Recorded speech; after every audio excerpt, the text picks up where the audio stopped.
Hello, everyone, and I'm here to guide you into a peaceful slumber. If you find this video helpful, please give it a thumbs up and subscribe to the channel.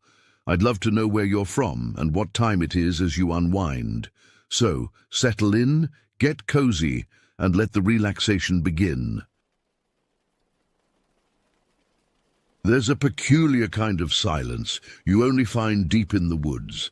The kind that makes you question whether you've ever truly heard quiet before. My name is Garrett Thompson, and back in 2019, I was stationed as a park ranger in the vast stretches of the Allegheny National Forest in Pennsylvania. At 38 years old, I'd already seen more than my fair share of life's darker sides during my 15-year stint in the Marines. I thought trading deserts and mountains for forests would be a peaceful shift. I believed being a park ranger would be like early retirement, a chance to swap my rifle for a radio and my helmet for a wide-brimmed hat. Most days that's exactly what it was. I'd patrol the trails, guide the occasional lost hiker back to the path, and spend my evenings reading by the campfire. I even had a running joke with my colleague Linda that the most dangerous thing in these woods was the coffee in the station's break room. But one autumn day, all of that changed. It was late October, the kind of day where the leaves had turned to a fiery palette of reds and oranges, and the air carried that crisp scent of impending winter. I was assigned to check out a report of illegal hunting in the northern quadrant of the park, a place we locals called the Deep Green because of its dense canopy. Linda was supposed to join me, but she called in sick with the flu. "Don't have too much fun without me," she joked over the phone. As I set out that morning, I couldn't shake the feeling that something was off. The forest, usually teeming with life, seemed unnaturally still. The usual chorus of birdsong was absent, replaced by an eerie silence that seemed to press in from all sides. Even the wind, which typically whispered through the trees, had fallen silent. I tried to rationalize it. Maybe it was just the changing seasons, or perhaps the wildlife had sensed an incoming storm. But deep down, a primal part of me knew something wasn't right. It was the same feeling I'd had in the Marines just before an ambush, that prickling sensation at the back of your neck, the slight quickening of your pulse, shaking off the unease. I grabbed my gear, radio, map, first aid kit, and for once, I decided to take the old Winchester rifle from the equipment locker. Regulations allowed us to carry firearms when investigating potential poaching. "Better safe than sorry," I muttered to myself, not knowing how prophetic those words would prove to be. As I made my way deeper into the deep green, the silence seemed to grow more oppressive. The forest floor, usually a carpet of crunching leaves and snapping twigs, muffled my footsteps as if trying to swallow every sound. The trees, their branches reaching out like gnarled fingers, seemed to close in around me, creating a claustrophobic tunnel of green and brown.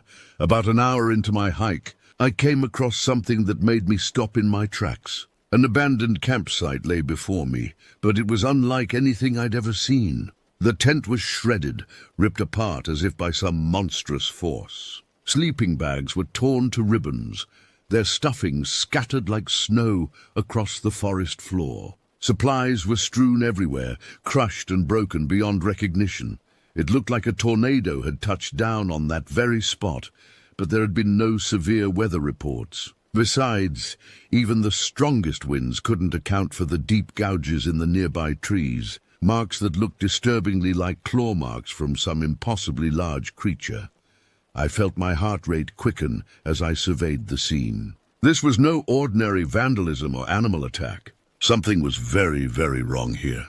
I reached for my radio, my fingers trembling slightly as I keyed the mic. "Control, this is Garrett. I've found a vandalized campsite at grid reference D16. No sign of occupants. The damage is extensive. Requesting backup," Static answered me. I tried again, adjusting the frequency, but still nothing but white noise filled the air. "Great," I muttered. "The radio's on the fritz again."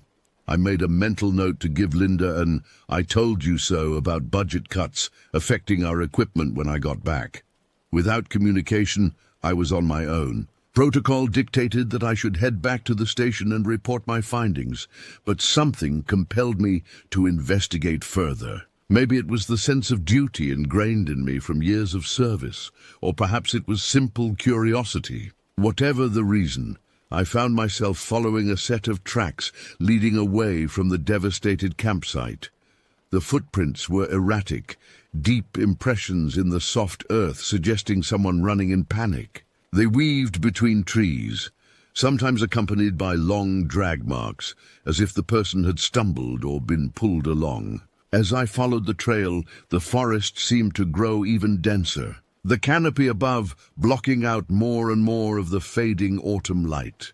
The air grew thick and heavy, filled with an acrid smell that reminded me of rotting meat and wet fur. It clung to the back of my throat, making each breath a struggle.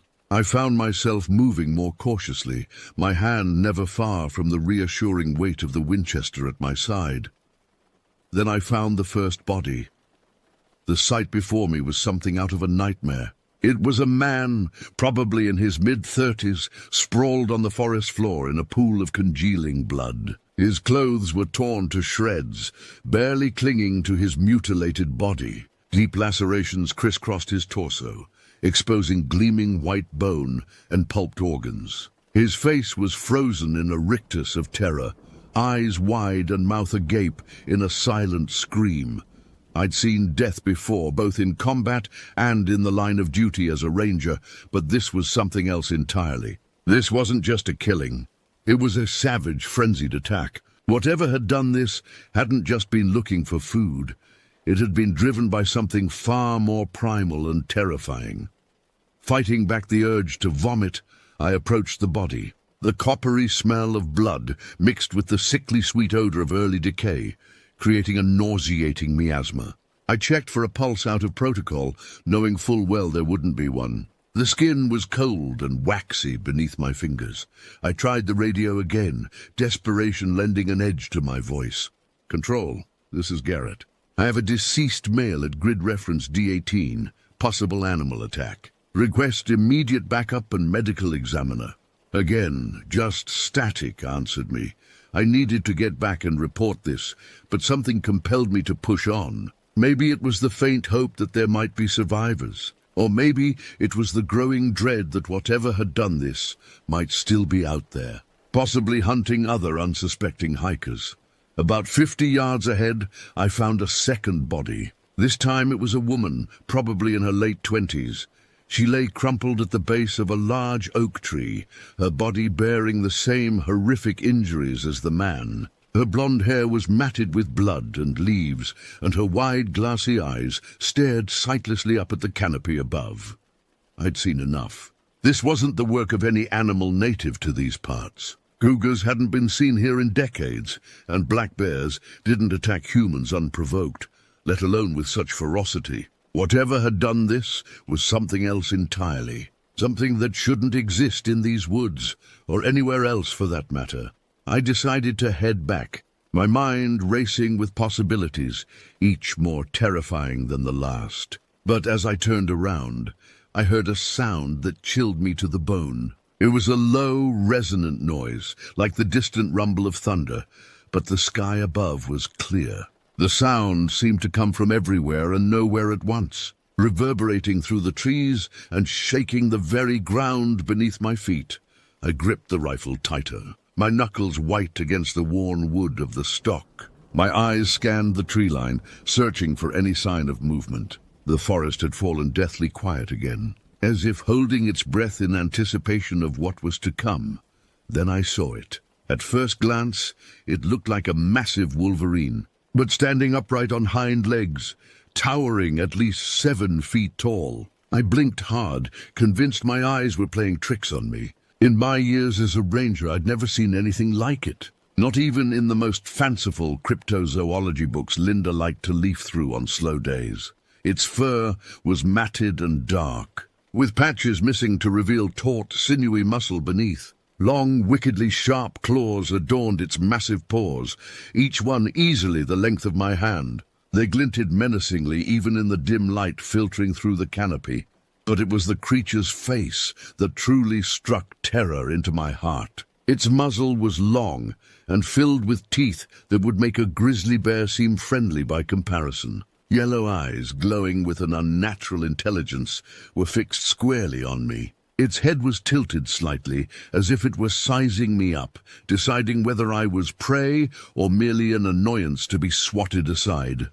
My training kicked in, overriding the paralyzing fear that threatened to root me to the spot. I raised the rifle, aiming center mass just as I'd been taught. My voice, when it came, was steadier than I felt. "Stay back!" The creature's only response was to bare its teeth in what could almost be described as a grin, if not for the malevolent gleam in its eyes. I fired a warning shot into the air, the crack of the rifle shattering the unnatural silence of the forest. The creature didn't even flinch. Instead, it charged. Time seemed to slow down as adrenaline flooded my system. I could see every detail with crystal clarity. The ripple of muscles beneath its matted fur, the spray of saliva from its open maw, the deadly glint of its claws as they reached for me.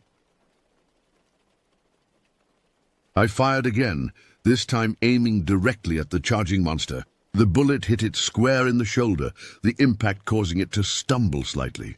But instead of dropping or even slowing down, it only seemed to anger it further.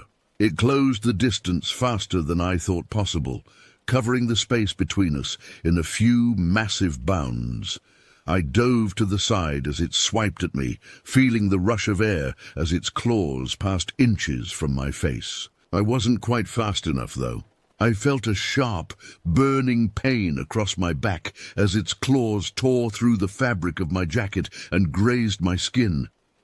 The pain was intense, but adrenaline kept me moving. I scrambled to my feet, pumping another round into the chamber of the rifle. The creature was already turning for another attack, its yellow eyes blazing with fury. I fired again, this time hitting it in the leg. The bullet tore through muscle and sinew, and for a moment I dared to hope it would be enough. The creature stumbled, letting out a roar of pain and rage that shook the trees around us. But it was only momentary. As I watched in horror, the wound began to close before my eyes, muscle and skin knitting back together at an impossible rate.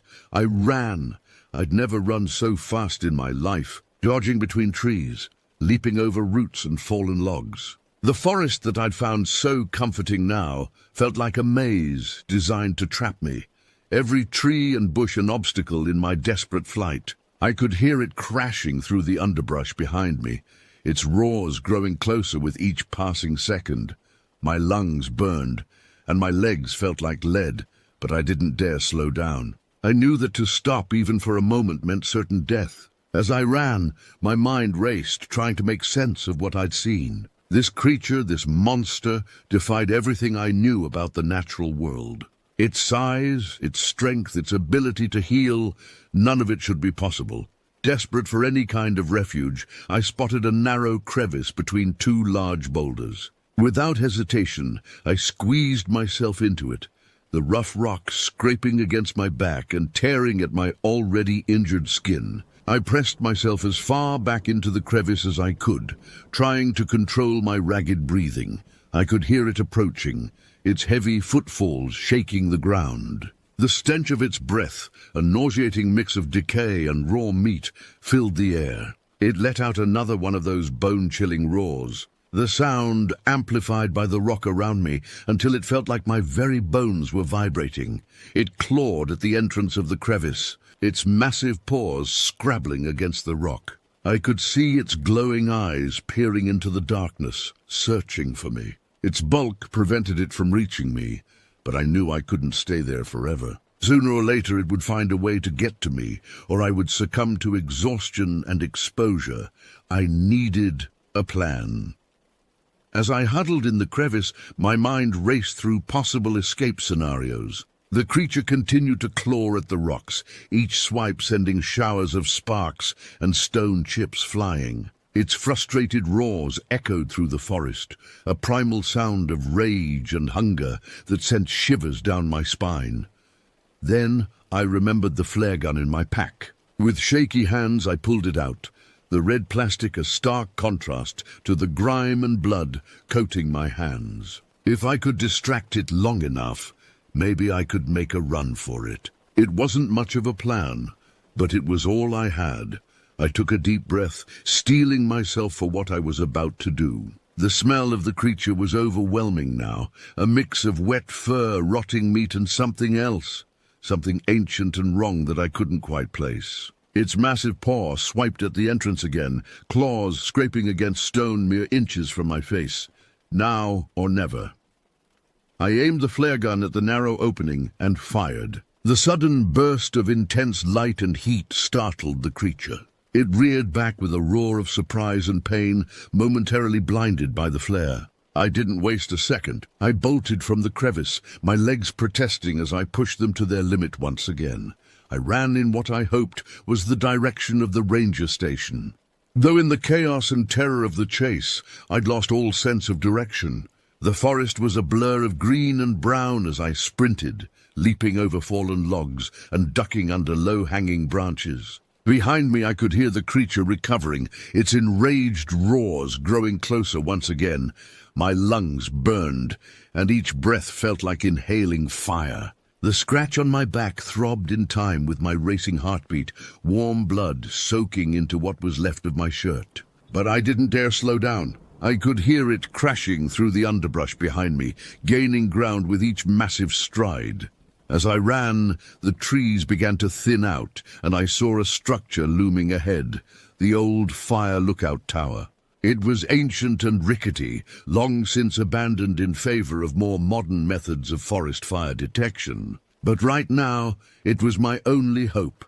I dashed up the stairs 2 at a time, the old wood creaking dangerously under my weight. I slammed the door shut behind me, fumbling with trembling hands to lock it. For good measure, I pushed a heavy old filing cabinet in front of it, the metal screeching against the wooden floor. Panting heavily, I took stock of my surroundings. The room was small and dusty, filled with outdated equipment and musty furniture. A large window provided a 360-degree view of the surrounding forest. Now bathed in the eerie light of the setting sun, I searched the room frantically, looking for anything I could use as a weapon or to call for help. In a corner, I found an old radio set up. With a silent prayer to whatever might be listening, I flipped the switch. For a heart-stopping moment, there was nothing but static. Then, miraculously, a voice crackled through. "This is Ranger Station Alpha. Identify yourself." Relief flooded through me. "This is Garrett Thompson," I said, my voice hoarse and desperate. "I'm at the old lookout tower near the deep green. I need immediate assistance. There's something out here. 2 civilians are dead. It's not a bear, not a cougar. I don't know what it is, but it's big, it's fast, and it's coming for me." There was a pause on the other end, and for a moment I feared they thought I was crazy or pulling some kind of prank. Then the voice came back, tense and serious. "Copy that, Garrett. Hold tight. We're sending a team to your location. Can you describe what you saw?" Before I could respond, the entire tower shook violently. A deafening roar came from below, and I knew the creature had found me. It was ramming itself against the supports of the tower, each impact making the whole structure groan and sway.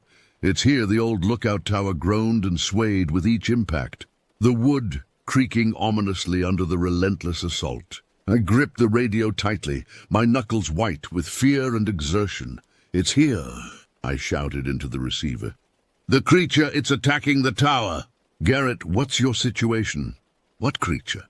The voice on the other end sounded confused and alarmed. I tried to gather my thoughts, to convey the horror of what I was facing. "It's huge, at least 7 feet tall. Looks like a cross between a bear and a wolf, but wrong. It's incredibly strong and fast." I shot it, but it healed almost instantly. I don't know how long this tower will hold. Another violent impact rocked the structure. I stumbled, nearly losing my footing on the debris-strewn floor. Through the windows, I could see the creature circling the base of the tower, its yellow eyes gleaming with malevolent intelligence as it searched for a way up. "Help is on the way, Garrett. ETA 20 minutes. Can you hold out that long?" 20 minutes? It might as well have been an eternity. I doubted the tower would last 5 under this assault. "I'll try," I responded, not believing my own words. I scanned the room desperately, looking for anything I could use to defend myself. My eyes fell on an old fuel tank in the corner, used for the generator that once powered the tower's equipment. An idea began to form in my mind. A desperate, dangerous idea, but possibly my only chance for survival. "Listen," I said into the radio, my voice steadier now that I had a plan, no matter how risky. "If I don't make it, there's something in these woods. Something that shouldn't exist. It's killed at least 2 people that I know of. You need to find it, to stop it before it kills again. Garrett, wait." I cut off the transmission. I didn't have time for explanations or goodbyes. The creature was still circling, occasionally ramming the tower's supports. Each impact sent shudders through the structure, and I knew it was only a matter of time before the whole thing came crashing down. I grabbed a length of rope from a storage locker, quickly tying one end around my waist and securing the other to the railing. It wasn't much, but it might be enough to break my fall if things went sideways. Next, I approached the fuel tank. The smell of gasoline was strong. It had been left here forgotten when the tower was decommissioned. I said a silent thanks for bureaucratic oversight as I opened the valve, letting the fuel spill out across the floor. The creature must have sensed something was amiss. Its attacks on the tower intensified, each impact threatening to shake the structure apart. I knew I was out of time. With a deep breath, I smashed the window with the butt of my rifle. The sound of breaking glass seemed to echo through the forest. The creature paused its assault, looking up at the tower with those intelligent, malevolent eyes. This was my chance. I grabbed the fuel tank and with all my strength hurled it out the window. It tumbled through the air, leaving a trail of gasoline in its wake. The creature, curious or perhaps sensing the danger, approached the fallen tank. I reached into my pocket with trembling fingers, pulling out a book of matches. This was it, all or nothing. I struck a match and tossed it onto the fuel-soaked floor. Flames erupted instantly, racing across the room and out the broken window, following the trail of gasoline to the ground below. The world exploded into fire and noise. The fuel tank ignited with a deafening boom, sending a fireball racing outward. The creature, caught in the blast, let out a bone-chilling shriek of pain and rage, but I had no time to see if my desperate plan had worked. The fire was spreading rapidly, engulfing the dry, aged wood of the tower. Smoke filled the air, acrid and choking. I stumbled to the window, gasping for breath. Without another thought, I leaped. For a moment I was in free fall, the heat of the flames at my back and the cold night air rushing past my face. Then the rope went taut, jerking me to a painful stop. I swung wildly, slamming into the side of the burning tower before managing to brace myself with my feet. Coughing and disoriented, I looked down. Through the smoke and flames, I could see a dark shape on the ground, unmoving. Had I done it? Was the creature finally dead? I didn't have time to ponder. The rope was starting to fray from the heat and my weight. With no other choice, I began to lower myself down the side of the tower, the heat of the flames singeing my hair and clothing. My feet had barely touched the ground when the rope snapped. I tumbled backward, landing hard on the forest floor. Pain shot through my body, but adrenaline kept me moving. I scrambled to my feet, putting distance between myself and the inferno that was once the lookout tower. In the distance, I could hear sirens. Help was finally arriving, but as I turned to look back at the burning tower, my blood ran cold. The dark shape I had seen earlier was gone. In its place were deep claw marks in the earth. Leading off into the depths of the forest, the creature had survived. As the first responders arrived on the scene, I stood there covered in dirt, blood, and ash. They asked questions, but I had no answers that would make sense. They found the bodies of the 2 hikers, just as I had described. An investigation was launched, but no trace of the creature was ever found. Official reports labeled it a tragic accident due to a rogue animal attack, possibly a bear, driven to unusual aggression by environmental factors. The incident became something of an urban legend among the rangers. Some believed my story, others thought I'd spent too much time alone in the woods and had let my imagination run wild.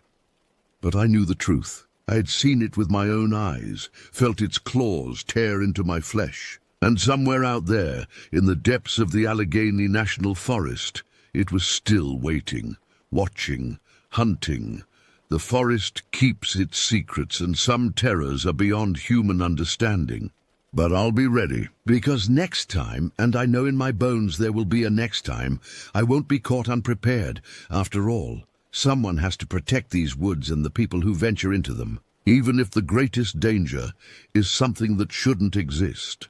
In the days following the incident, the Allegheny National Forest became a hive of activity. Park rangers, local law enforcement, and even FBI agents combed through the deep green, searching for evidence to corroborate my story or disprove it entirely.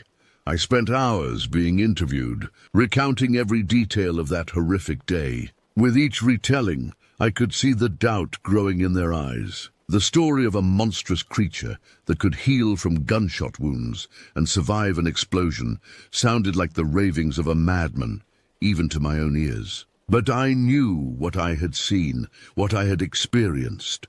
The physical evidence was hard to dismiss, though. The mutilated bodies of the two hikers were unlike anything the medical examiner had ever seen. The claw marks on the trees and ground were too large to be from any known animal in the region. And then there was the destruction of the lookout tower, reduced to charred rubble by the fire I had started. Despite all this, the official report painted a different picture. It spoke of a possible unidentified large predator, perhaps a bear, driven to unusual aggression by environmental factors or disease. My injuries were attributed to the fall from the tower and the explosion. The deaths were labeled as a tragic animal attack, and the case was officially closed. But I knew the truth, and the weight of it bore down on me like a physical presence. Weeks passed, and life at the ranger station tried to return to normal. Linda came back from her sick leave, her usual cheerful self, a stark contrast to the somber mood that had settled over the station. "Leave it to you to turn a routine patrol into a fireworks show," she quipped one morning. Handing me a mug of the station's notoriously bad coffee, I managed a weak smile. Just trying to keep things interesting. She studied me for a moment, her expression softening. "You know, Garrett, if you need to talk about what happened out there." I shook my head. "Thanks, Linda, but I'm fine." It was a lie, and we both knew it, but she didn't push the issue. Work continued as usual. Hikers came and went, the leaves changed and fell, and the winter snow blanketed the deep green. But for me, everything had changed. Every rustle in the bushes, every snapped twig made me flinch. I found myself constantly scanning the tree line, my hand never far from my sidearm. The nightmares were the worst. Night after night I relived the terror of that day. The creature's glowing eyes, its impossible speed and strength, the sickening crunch of bones as it tore into its victims. I would wake up in a cold sweat, my heart pounding, the echo of its roar still ringing in my ears. I threw myself into research, spending my off hours poring over books on cryptozoology, folklore, and unexplained phenomena. I scoured online forums and message boards, looking for any reports of similar creatures. Most of what I found was clearly hoaxes or misidentified normal animals, but occasionally I'd come across a story that made my blood run cold. Tales of hikers gone missing, of strange howls in the night, of glimpses of something large and wrong moving through the trees. Linda noticed my obsession, of course. One afternoon, she cornered me in the break room. "Garrett, this isn't healthy," she said, gesturing to the stack of books and printouts I had spread across the table. "You need to let this go." I looked up at her, seeing the concern in her eyes. "I can't, Linda. It's still out there." "I know it," she sighed, pulling up a chair. "Look, I believe that you believe what you saw, but you have to admit it sounds crazy." I finished for her. "Yeah, I know. But I know what I saw, Linda, and I can't just pretend it didn't happen." She was quiet for a moment, then reached out and squeezed my hand. "Just be careful, okay? Don't let this consume you," I nodded, grateful for her concern, even if she couldn't fully understand. As she turned to leave, she paused at the door. "Oh, by the way, the guys have a new nickname for you." I raised an eyebrow. "Do I want to know?" "Tower Inferno," she said with a small smile. I couldn't help but chuckle. "Could be worse." "At least they didn't go with Smokey's nemesis," she laughed. Give it time. As winter deepened, the forest grew quiet. Most of the wildlife had either migrated or gone into hibernation, and the number of visitors to the park dwindled. But I remained vigilant. Every patrol, every hike through the snow-covered trails, I kept my eyes open for any sign of the creature's return. It was on one of these patrols, nearly 6 months after the incident, that I found something that made my blood run cold. Deep in the forest, in an area rarely visited by hikers, I came across a series of tracks in the snow. They were massive, easily twice the size of a bear's paw print, with clear impressions of wickedly sharp claws. My heart pounding, I followed the tracks. They led to a small clearing where the snow was trampled and stained with blood. Scraps of fur and bone were scattered about, the remains of some unfortunate animal that had become the creature's prey. As I stood there, staring at the grisly scene, a twig snapped behind me. I whirled around, my rifle at the ready, but there was nothing there, just the silent, snow-covered trees. But I couldn't shake the feeling that I was being watched, that somewhere in the shadows a pair of glowing yellow eyes were fixed on me. I radioed in, reporting the animal remains, but leaving out any mention of the oversized tracks. I knew how it would sound, knew that it would only fuel the whispers that I had lost my mind out there in the deep green. As I made my way back to the station, my mind raced. The creature was still out there, still hunting. And somehow I knew that our paths would cross again. Next time, I vowed, I would be ready. The forest keeps its secrets, and some terrors are beyond human understanding. But as long as I'm here, I'll keep watch, because someone has to make sure the nightmares stay in the shadows, and the people who venture into these woods make it out alive. After all, that's what being a ranger is all about. Even if the greatest danger is something that shouldn't exist. As winter gave way to spring, an uneasy calm settled over the Allegheny National Forest. The snow melted, revealing the first tender shoots of new growth. Birds returned, their songs once again filling the air. To the casual observer, everything seemed normal, peaceful even. But I knew better. The incident from the previous autumn had left its mark on me, both physically and mentally. The scars on my back from the creature's claws had healed, but they still ached on cold mornings, a constant reminder of what I had faced. My colleagues had noticed the change in me, the constant vigilance, the way I startled at sudden noises, the dark circles under my eyes from too many sleepless nights. Linda, bless her, tried her best to help. She covered for me when the nightmares left me too exhausted to function, and she never pushed too hard when I deflected her concerned questions. But I could see the worry in her eyes, could hear the whispers of the other rangers when they thought I wasn't listening. Post-traumatic stress, some said. Poor guy's lost it, others muttered. But I knew the truth. The danger was still out there, biding its time. As spring progressed, hikers and campers began to return to the forest in greater numbers. Each time I encountered a group on the trails, I found myself studying their faces, wondering if they would be the next victims. I doubled my patrols, pushing myself to the limit as I tried to cover as much ground as possible.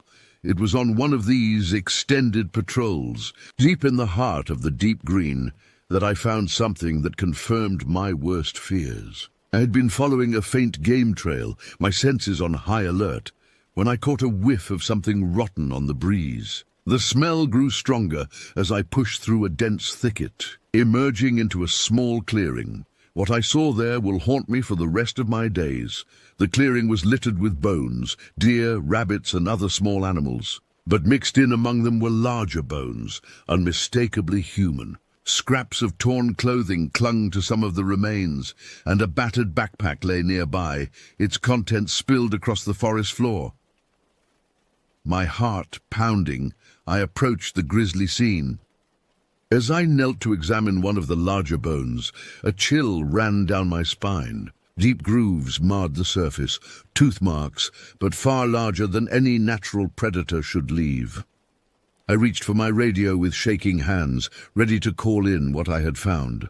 But as I keyed the mic, a sound froze me in place. It was a low growl, so deep it was almost subsonic, more felt than heard. It seemed to come from everywhere and nowhere at once. Slowly, I turned, my eyes scanning the tree line. For a moment, all was still. Then I saw it, a flash of yellow eyes in the shadows, gone almost as soon as I registered them. The creature was here watching me. I raised my rifle, my breath coming in short, sharp gasps. "Show yourself!" I shouted, my voice sounding thin and weak in the oppressive silence of the forest. Another growl answered me, closer this time. I could hear branches snapping as something large moved through the underbrush. The stench of rotting meat and wet fur filled the air, so strong it made my eyes water. Then, with a roar that shook the very ground, it burst from the trees. It was even larger than I remembered, its matted fur caked with dried blood and forest debris, its yellow eyes fixed on me with terrifying intelligence, and its massive jaws open to reveal rows of wickedly sharp teeth. I fired, the crack of the rifle shattering the unnatural silence. The bullet struck the creature in the chest, and for a moment I dared to hope. But then, before my disbelieving eyes, the wound closed, muscle and skin knitting back together at an impossible rate. The creature lunged, covering the distance between us in a single bound. I dove to the side, feeling the rush of air as its claws missed me by inches. I scrambled to my feet, pumping another round into the chamber and firing again. This time, I aimed for its leg, hoping to at least slow it down. The bullet tore through muscle and bone, and the creature stumbled, letting out a roar of pain and rage. But even as it fell, I could see the wound beginning to heal. I ran, crashing through the underbrush. I could hear it behind me, its heavy footfalls shaking the ground. My lungs burned and my legs felt like lead, but I pushed on, driven by pure survival instinct. As I ran, my mind raced. How could I stop something that could heal from any wound? How could I escape a predator that was faster and stronger than any natural animal? Then, through the trees ahead, I saw something that gave me a glimmer of hope. The old fire road, rarely used but still maintained as a fire break. And parked there, almost hidden by overhanging branches, was my patrol vehicle. With a final burst of speed, I broke through the tree line. The creature was right behind me, so close I could feel its hot breath on my neck. I fumbled with the keys, my hands slick with sweat and trembling with adrenaline. Just as the creature's claws were about to close on me, I wrenched the door open and threw myself inside. Its massive paw slammed against the window, spiderweb cracks spreading across the glass. The engine roared to life, and I slammed the accelerator to the floor. The tires spun on the loose gravel before finding purchase, and the vehicle lurched forward. In the rearview mirror, I could see the creature giving chase, its powerful legs eating up the distance between us. But even its supernatural speed was no match for the vehicle. Slowly it fell behind, until finally it disappeared from view. As I sped back towards the ranger station, my mind whirled. I had confirmation now. The creature was still out there, still killing. And it was getting bolder, venturing closer to populated areas. I knew what I had to do. It was time to stop hiding, time to stop doubting myself. I needed to convince the others, to make them see the danger we were all in. Because if we didn't find a way to stop this thing, it was only a matter of time before the horrors of the deep green spilled out into the wider world, and God help us all when that happened. As I pulled into the ranger station, my hands were still shaking on the steering wheel. The events of the day replayed in my mind, each terrifying detail etched into my memory. I knew what I had to do, but I also knew it wouldn't be easy. I burst into the station, startling Linda, who was on desk duty. "Garrett? What's wrong?" "You look like you've seen a ghost," she said, concern evident in her voice. "Worse," I replied, my voice hoarse. "Call everyone in. We need to talk now." Within an hour, the small conference room was packed with rangers, local law enforcement, and even a couple of representatives from the Fish and Wildlife Service who happened to be in the area. The tension in the room was palpable as I recounted what I had seen, what I had been through. As expected, the reactions were mixed. Some looked skeptical, others concerned, and a few seemed outright dismissive. But I pressed on, laying out everything I knew, everything I had experienced over the past months. "I know how this sounds," I said, my voice steady despite the emotions churning inside me. "But I'm telling you, this thing is real. It's out there and it's killing people. We have a duty to stop it, to protect the people who come to this forest." There was a moment of silence after I finished speaking. Then, to my surprise, Linda stood up. "I believe him," she said firmly. "Garrett's one of the most level-headed people I know.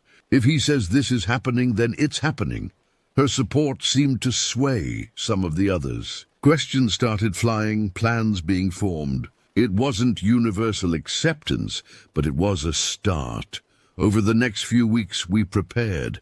Extra patrols were organized, covering more ground than ever before.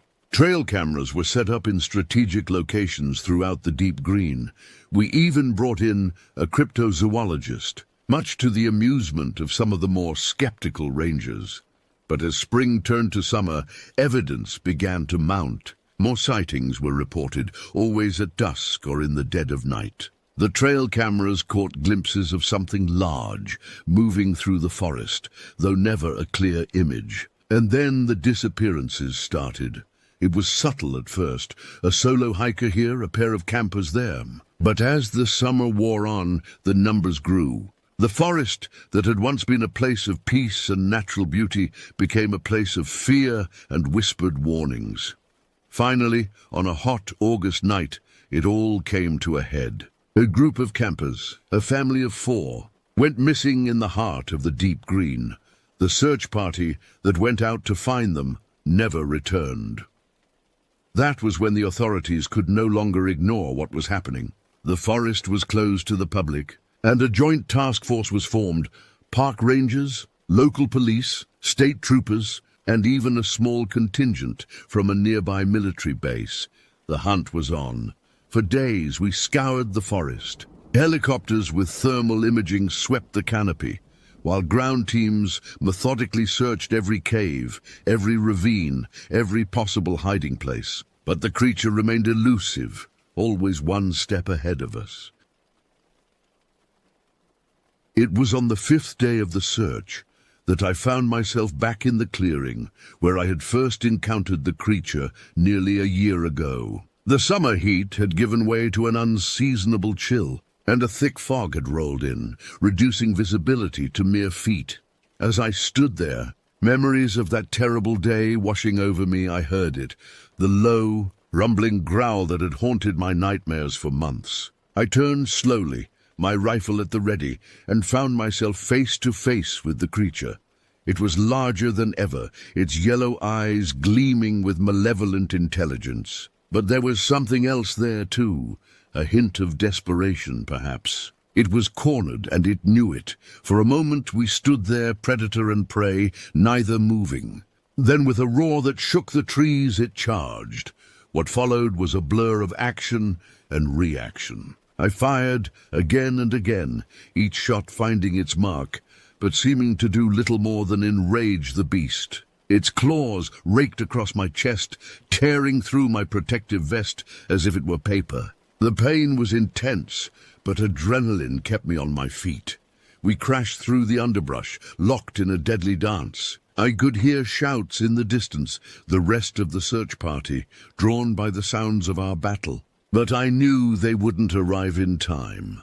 As we burst into another clearing, I had a moment of clarity. Near the edge of the clearing was an old half-rotten log, its core hollowed out by years of decay. And inside, I could see the glint of metal, an old fuel canister left behind by logging operations years ago. With the last of my strength, I rolled towards the log, my hand closing around the canister. The creature loomed over me, its jaws opening wide for the killing blow. I swung the canister, the old metal rupturing as it connected with the creature's head. The reek of gasoline filled the air. With my other hand, I grabbed my emergency flare. "This ends now," I growled, looking into those hateful yellow eyes one last time.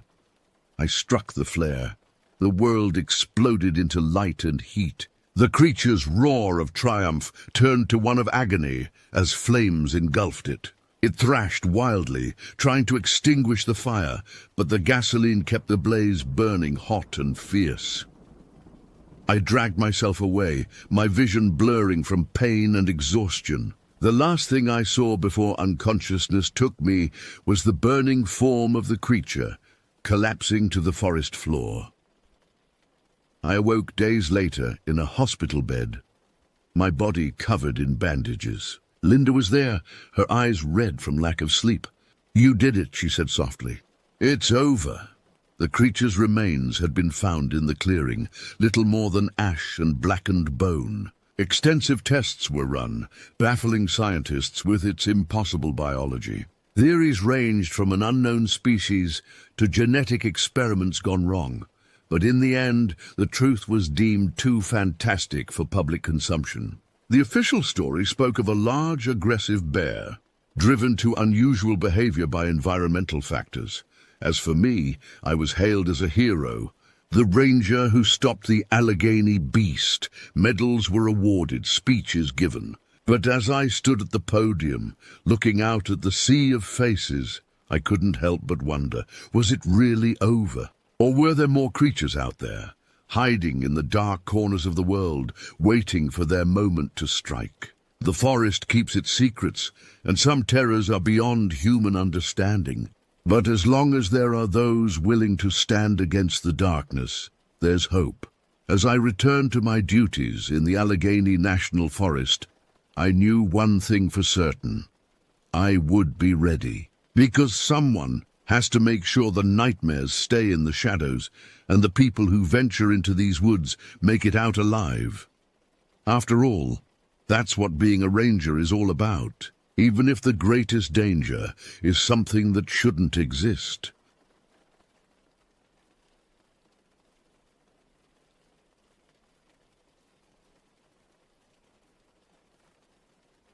The incessant honking of car horns and the relentless chatter of millions of voices had finally taken their toll on me. As I sat in my cramped studio apartment in downtown Seattle, staring at the glowing screen of my laptop, I couldn't shake the feeling that I was slowly suffocating under the weight of urban life. The walls seemed to close in around me, a metaphorical representation of the stress that had been building up over months of grueling work and sleepless nights. It was in this state of near desperation that I remembered a conversation I'd had with my co-worker, Sarah, a few weeks earlier. She had returned from a long weekend, looking refreshed and rejuvenated, her eyes sparkling with a vitality I hadn't seen in her for months. "You wouldn't believe how amazing it was. Alex," she had gushed, leaning over my cubicle wall. "This little town in Oregon, nestled right in the heart of the most beautiful forest you've ever seen. Whispering Pines, they call it. It's like stepping into another world." At the time, I had nodded politely, only half listening as I tried to focus on the mountain of work piling up on my desk. But now, as I sat in my apartment feeling the walls of my urban prison closing in, Sarah's words came back to me with startling clarity.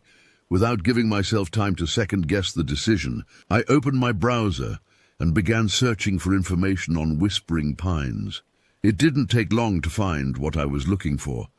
a quaint bed and breakfast on the outskirts of town, promising a tranquil retreat from the hustle and bustle of city life.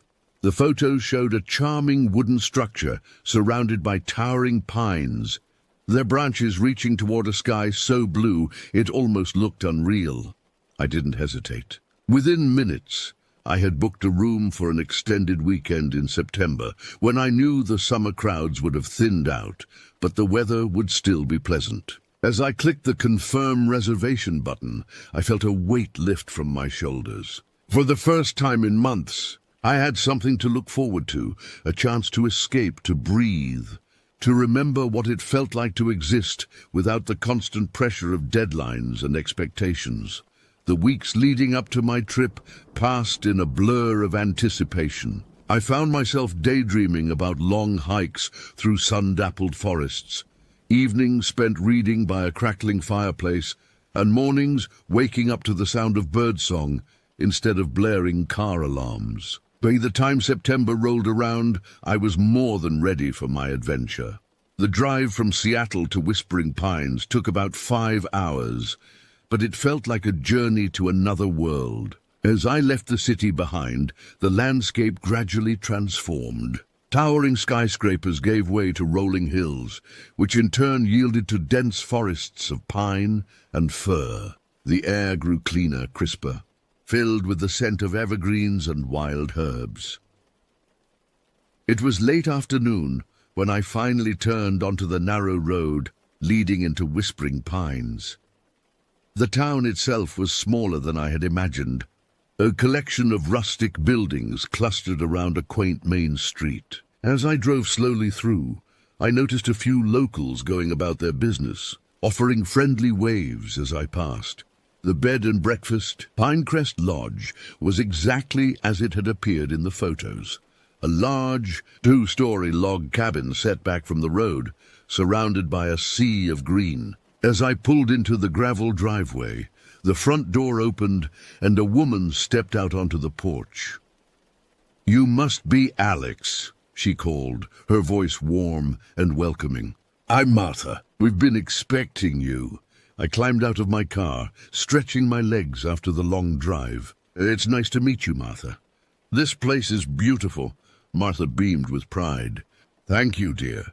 We do our best to keep it that way. Come on in, and I'll show you to your room. You must be tired after your journey." As I followed Martha into the lodge, I couldn't help but feel a sense of peace wash over me. The interior was just as charming as the exterior, with polished wooden floors, comfortable-looking furniture, and a large stone fireplace dominating one wall of the common area. My room was on the second floor, a cozy space with a queen-sized bed, a writing desk by the window, and a small ensuite bathroom. But it was the view that took my breath away. The window overlooked the forest, an endless expanse of green stretching as far as the eye could see. "Dinner's at 7 if you'd like to join us," Martha said as she handed me the key. "We've got a few other guests staying, and it's always nice to share a meal and get to know each other." I thanked her and promised to be down for dinner. As soon as she left, I flopped onto the bed, feeling the tension of the past few months begin to melt away. The quiet was almost startling after so long in the city. No traffic noise, no sirens, just the gentle rustling of leaves in the breeze. I must have dozed off because the next thing I knew, the light had changed, taking on the golden hue of early evening. A glance at my watch told me it was nearly 7, so I quickly freshened up and made my way downstairs. The dining room was a warm, inviting space with a large oak table that could easily seat a dozen people. Martha was bustling about, setting out plates and cutlery, while a man I assumed was her husband was bringing in steaming dishes from the kitchen. "Ah, Alex," Martha smiled as she saw me. Come in, come in. Let me introduce you to our other guests." There were 4 other people already seated at the table. An elderly couple, introduced as the Johnsons, who were celebrating their 50th wedding anniversary with a trip through the Pacific Northwest. A middle-aged woman named Linda, an artist from Portland, who had come to Whispering Pines for inspiration. And finally, a man about my age named Tom, who, like me, had come seeking a break from city life. As we ate a delicious meal of roast chicken, vegetables from Martha's garden, and homemade apple pie for dessert, conversation flowed easily. The Johnsons regaled us with stories from their long marriage. Linda spoke passionately about her art, and Tom and I compared notes on our respective city lives and what had brought us to this quiet corner of Oregon. It was well past 10 by the time we finished our meal and retired to our rooms. As I lay in bed that night, listening to the gentle whisper of the wind through the pines, I felt more relaxed than I had in years. Little did I know that this sense of peace was about to be shattered in the most horrifying way imaginable. The next few days passed in a blissful haze of relaxation and exploration. Each morning, I woke to the sound of birdsong and the smell of fresh coffee wafting up from the kitchen. After a hearty breakfast shared with the other guests, I would set out to explore the town and its surroundings. Whispering Pines, I discovered, was a place that seemed to exist in a bubble, untouched by the frantic pace of the outside world. The locals were friendly and unhurried, always ready with a smile or a bit of local gossip. I spent hours wandering the main street, browsing the small shops that sold everything from handmade crafts to homemade jams and jellies. One of my favorite discoveries was a tiny bookstore tucked away on a side street. The owner, a jovial man in his 60s named Frank, seemed to know every book in his shop intimately. We spent a pleasant afternoon discussing literature, and I left with a stack of books to keep me company during my stay. But it was the natural beauty surrounding Whispering Pines that truly captured my heart. The forest was a wonderland of towering trees, babbling brooks, and hidden meadows bursting with wildflowers. I spent hours hiking the well-maintained trails, drinking in the peace and serenity of the wilderness. On my third day, I met Bernard, a local hunter and nature guide. I had stopped to catch my breath at a scenic overlook when he appeared beside me, moving so quietly through the forest that I hadn't heard him approach. "Beautiful view, isn't it?" he said, startling me out of my reverie. I turned to find a man in his late 50s, with weathered features and keen eyes that seemed to take in everything around us. He introduced himself as Bernard, and upon learning that I was a visitor, offered to show me some of the less well-known trails. Over the next couple of days, Bernard became my unofficial guide to the wilderness around Whispering Pines. He was a wealth of knowledge about the local flora and fauna, pointing out plants I would have overlooked and teaching me to recognize animal tracks. "You've got to respect the forest," he told me, as we rested by a crystal-clear stream on our second hike together. "It's beautiful, sure, but it can be dangerous if you're not careful. Always be aware of your surroundings and never underestimate the wild." I nodded, absorbing his words. At the time, I thought he was just being cautious, warning a city dweller about the usual dangers of the wilderness. Getting lost, encountering a bear, that sort of thing. I had no idea how prophetic his warning would prove to be.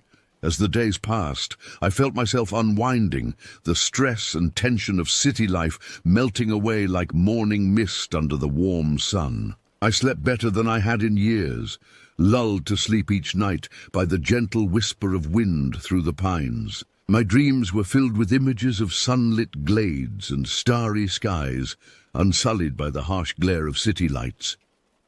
It wasn't until my fourth day in Whispering Pines that the first hints of unease began to creep in. I had decided to take a solo hike that afternoon, feeling confident enough in my newfound wilderness skills to venture out on my own. The day was perfect. Warm sunshine, a gentle breeze, and a sky so blue it almost hurt to look at. I set out after lunch, my backpack loaded with water, snacks, and my camera.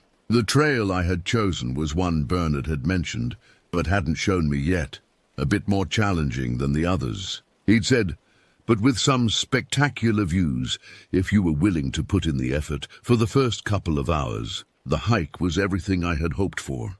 The trail wound through dense forest, occasionally opening up to reveal breathtaking vistas of the surrounding mountains. I took my time, stopping often to snap photos or simply to stand in awe of the natural beauty around me. It was late afternoon when I reached a particularly picturesque spot. The trail had emerged from the forest into a small clearing, offering a panoramic view of the valley below. I paused to catch my breath and take a few photos, marveling at how the setting sun painted the landscape in hues of gold and amber. As I lowered my camera, something caught my eye at the edge of the clearing. At first, I thought it was just a pile of leaves or debris blown there by the wind. But as I looked closer, a chill ran down my spine. What I had mistaken for forest detritus was actually a heap of tattered clothing. Curiosity overrode my initial sense of unease, and I approached the pile cautiously. As I drew closer, the true horror of what I was seeing began to dawn on me. The clothing was not just tattered, it was shredded, as if something had torn at it with incredible force. And surrounding the torn fabric was a dark stain that I realized, with a sickening lurch in my stomach, was dried blood. My hand shaking, I reached out to touch the fabric, only to recoil in horror as my fingers brushed against something hard and white beneath the cloth. With a rising sense of panic, I realized I was looking at bones, human bones, picked clean and partially crushed. The peaceful serenity of the forest suddenly seemed oppressive, the lengthening shadows taking on a menacing quality. My mind raced, trying to make sense of what I was seeing. What kind of animal could have done this? A bear, perhaps. But even as I thought it, I knew that this was no ordinary animal attack. The violence of the scene before me spoke of a savagery that went beyond simple predation. My first instinct was to call for help, but as I fumbled for my phone, I realized with growing dread that I had no signal. I was alone in the wilderness, miles from town.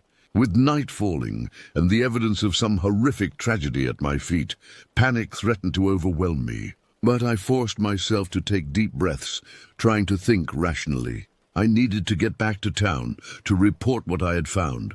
But the thought of navigating the trail in the growing darkness filled me with terror. What if whatever had done this was still out there, waiting in the shadows? With one last, horrified glance at the grisly scene, I turned and began to make my way back down the trail as quickly as I dared. Every snapping twig, every rustle of leaves sent a jolt of fear through me. The forest, which had seemed so welcoming just hours before, now felt oppressive and threatening.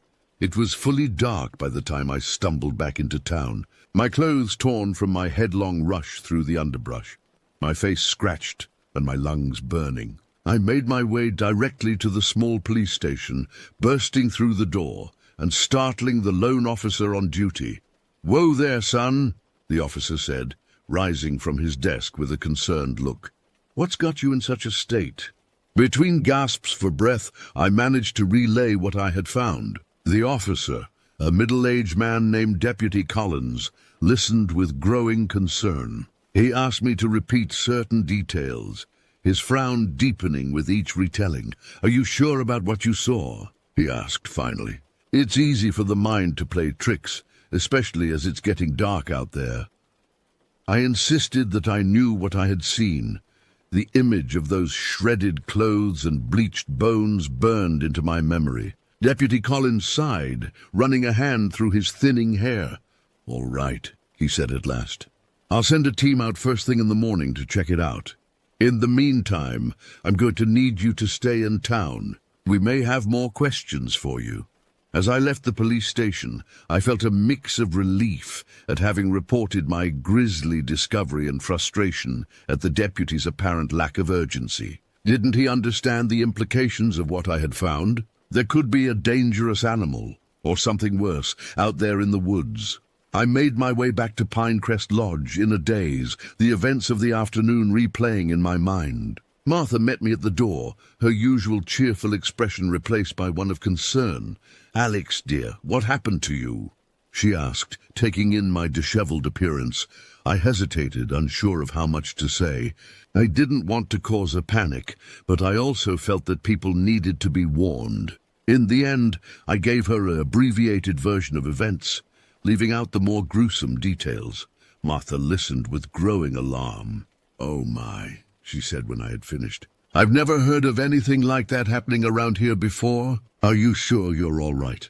You look like you could use a good meal and some rest." I assured her that I was fine, just shaken up, and made my way up to my room. But as I lay in bed that night, sleep eluded me. Every time I closed my eyes, I saw those tattered clothes, those bleached bones. And in the darkness of my room, my imagination conjured up terrifying images of what might be lurking out there in the woods. Little did I know, this was just the beginning of a nightmare that would shake Whispering Pines to its very foundations. Sleep, when it finally came, was fitful and filled with unsettling dreams. I tossed and turned, my subconscious mind replaying the gruesome scene I had stumbled upon, embellishing it with terrifying details born of my fears and imagination. In my dreams, shadows moved at the edge of my vision, always just out of sight, and inhuman howls echoed through the forest.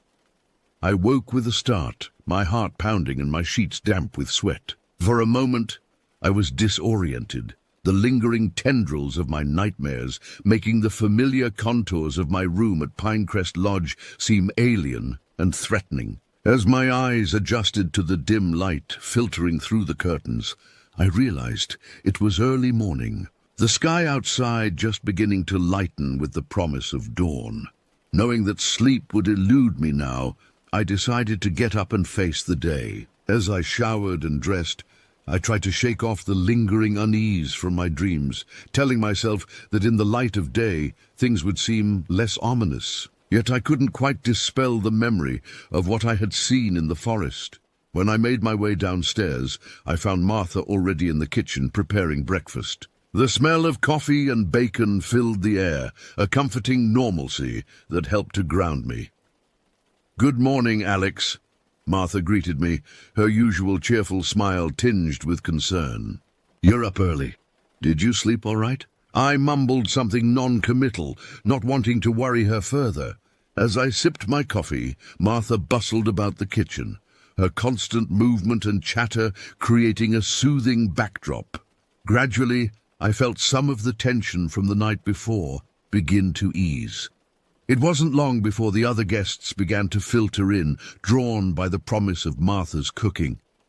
Tom, the other city dweller, took a seat next to me at the table. "Rough night?" he asked, eyeing the dark circles under my eyes. I hesitated, then decided to confide in him. In a low voice, I recounted my experience from the day before, watching as Tom's expression shifted from curiosity to disbelief to growing concern. "That's intense," he said when I had finished. "Are you sure about what you saw? I mean, it could have been an animal attack, right?" I shook my head. "You didn't see it, Tom. This was something else, something worse." Our conversation was interrupted by the arrival of Deputy Collins. He entered the dining room with a grim expression, his eyes scanning the room until they landed on me.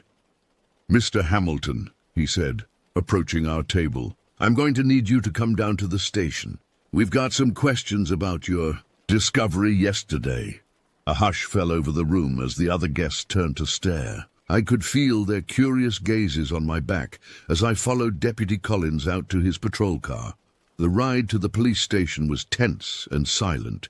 Deputy Collins seemed lost in thought, his usual affable demeanor replaced by a worried frown. When we arrived, he led me to a small interview room and closed the door behind us. "All right, Mr. Hamilton," he said, taking a seat across from me. "I need you to tell me everything you saw yesterday. Every detail, no matter how small or insignificant it might seem."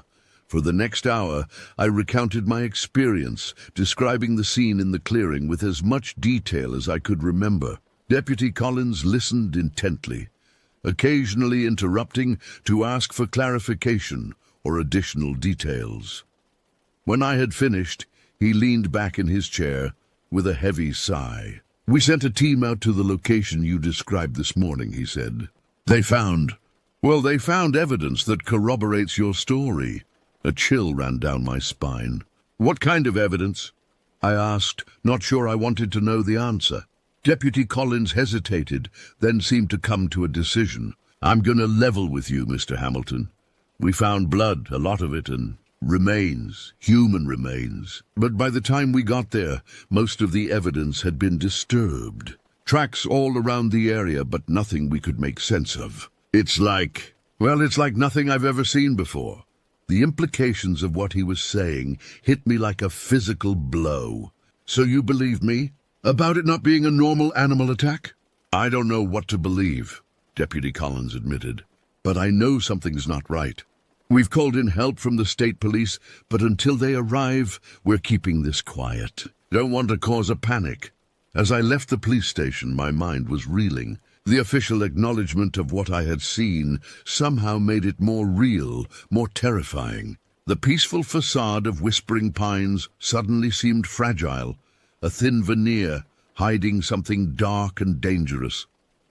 The rest of the day passed in a blur. I wandered the streets of the town, seeing it with new eyes. The friendly smiles of the locals now seemed strained, hiding worry or fear. Or was I just projecting my own unease onto them? As evening approached, I found myself drawn to the local bar, seeking some form of distraction or comfort. The place was busier than I had seen it before, a low murmur of conversation filling the air. I took a seat at the bar, ordered a whiskey, and tried to lose myself in the ambient noise. It was there that I overheard a conversation that made my blood run cold. Two men, locals by the sound of their accents, were talking in low voices at the end of the bar. "Third one this year," one of them was saying. "Can't be a coincidence." "Shh," the other man hissed. "We don't talk about that. You know the rules." "Rules be damned," the first man retorted. "People are dying. We can't just ignore it. And what would you have us do?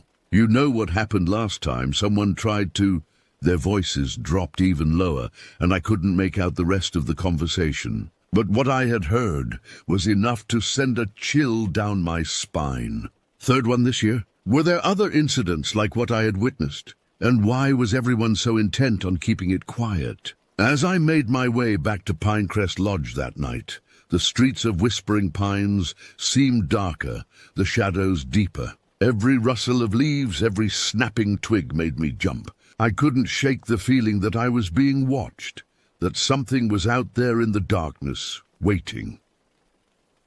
Back in my room, I double-checked the lock on my door and drew the curtains tight. But as I lay in bed, staring at the ceiling, I knew that sleep would be a long time coming. The peaceful retreat I had sought had turned into something far more sinister, and I was beginning to fear that I had stumbled into a nightmare from which there might be no easy escape.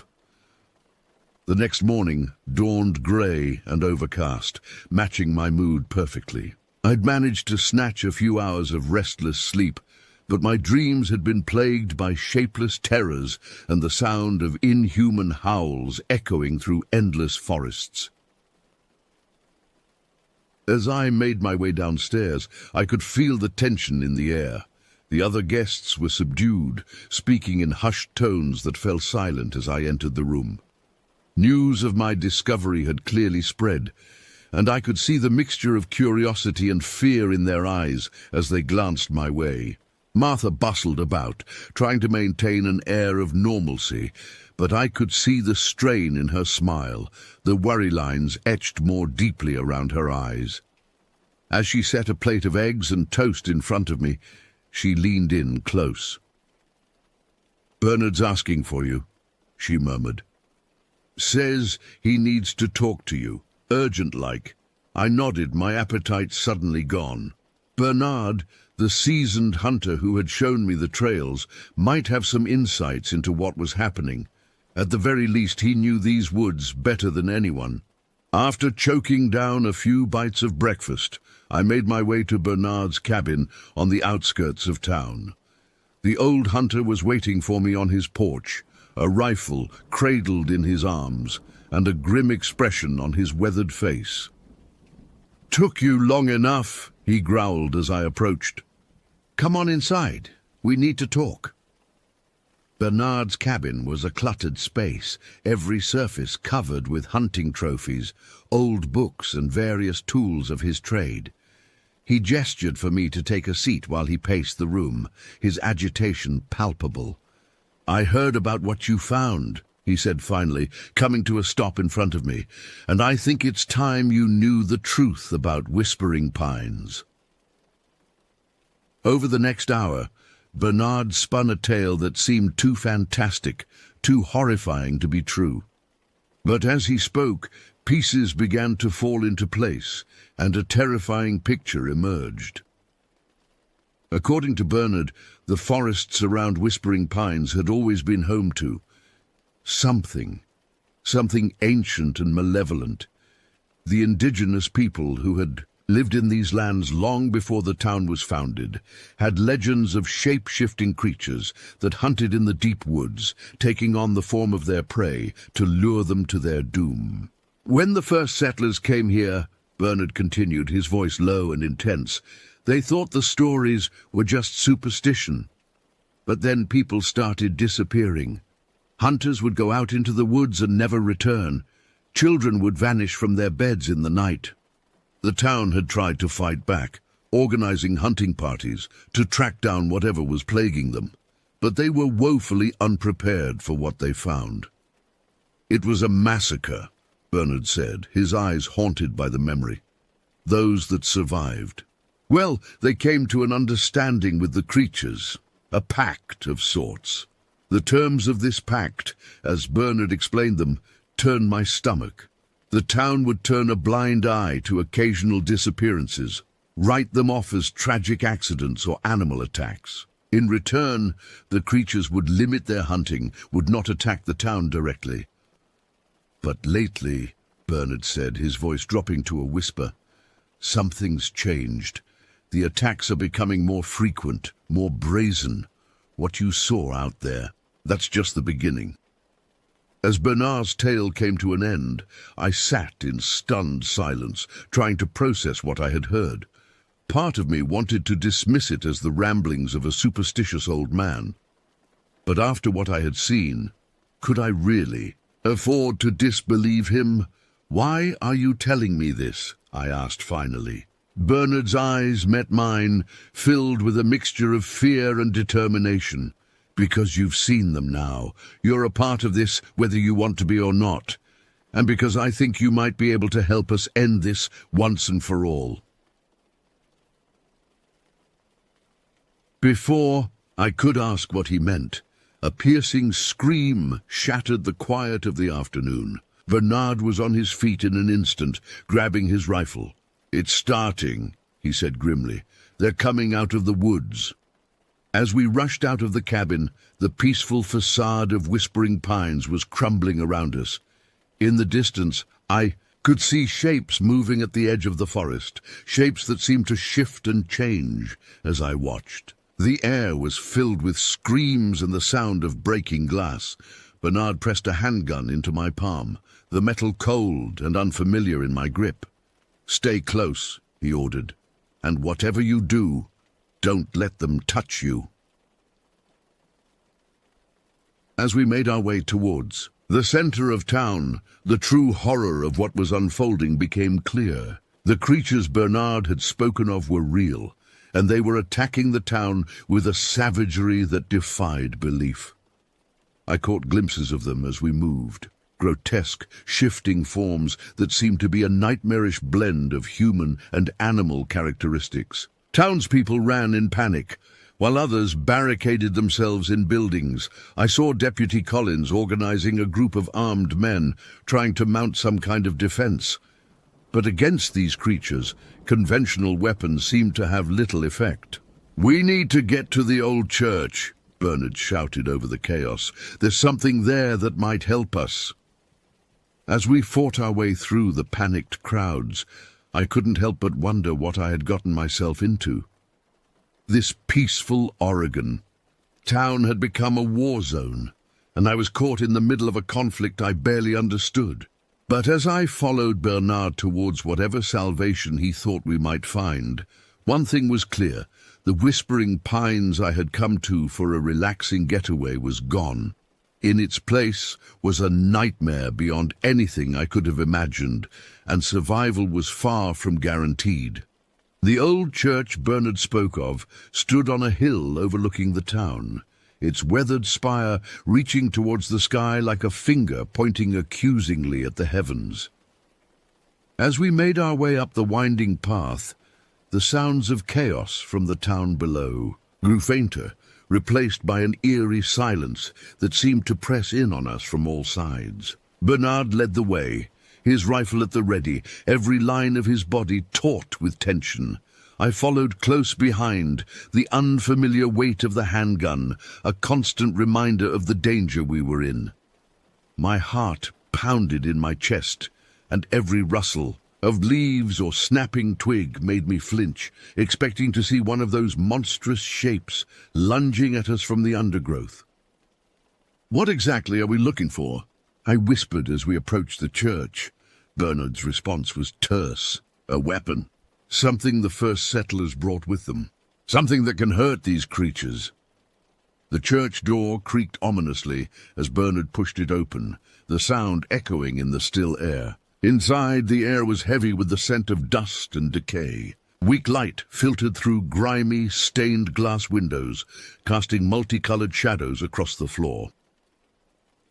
As my eyes adjusted to the gloom, I saw that the interior of the church was in a state of advanced decay.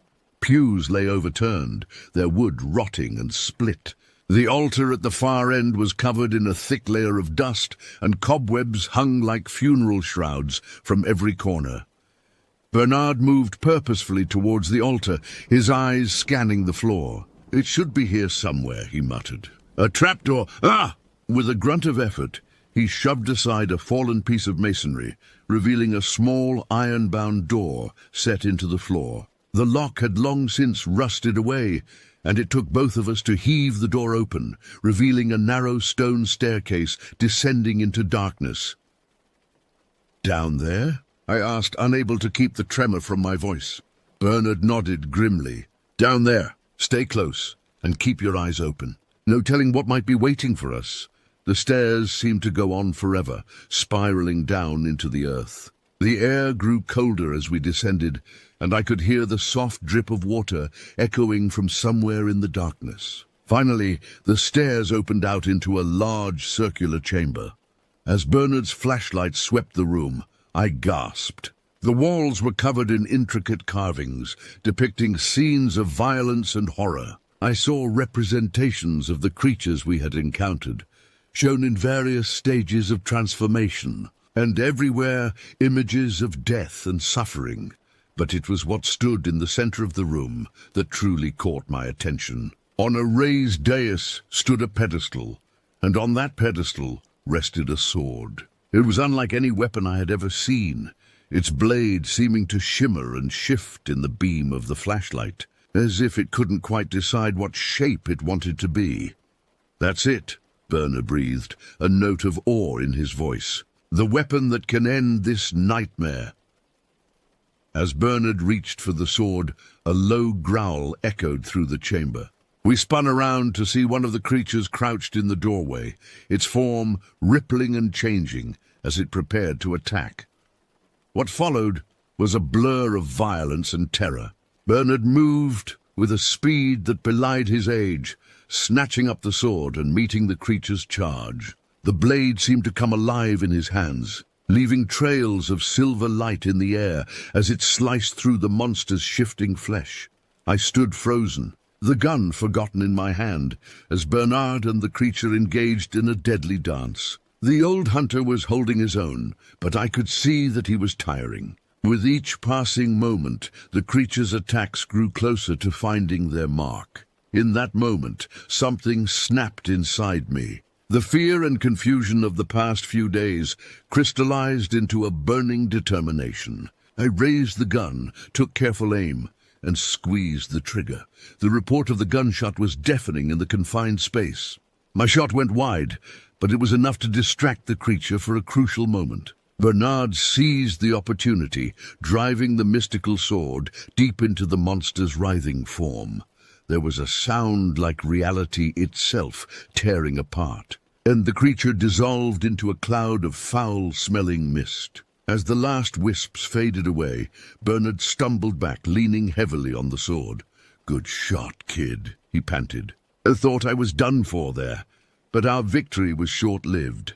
From above, we could hear the sounds of more creatures entering the church. The scrape of claws on stone and inhuman growls echoed down the stairwell, growing louder with each passing second. "We need to get out of here," Bernard growled, hefting the sword. "This isn't the place to make our stand."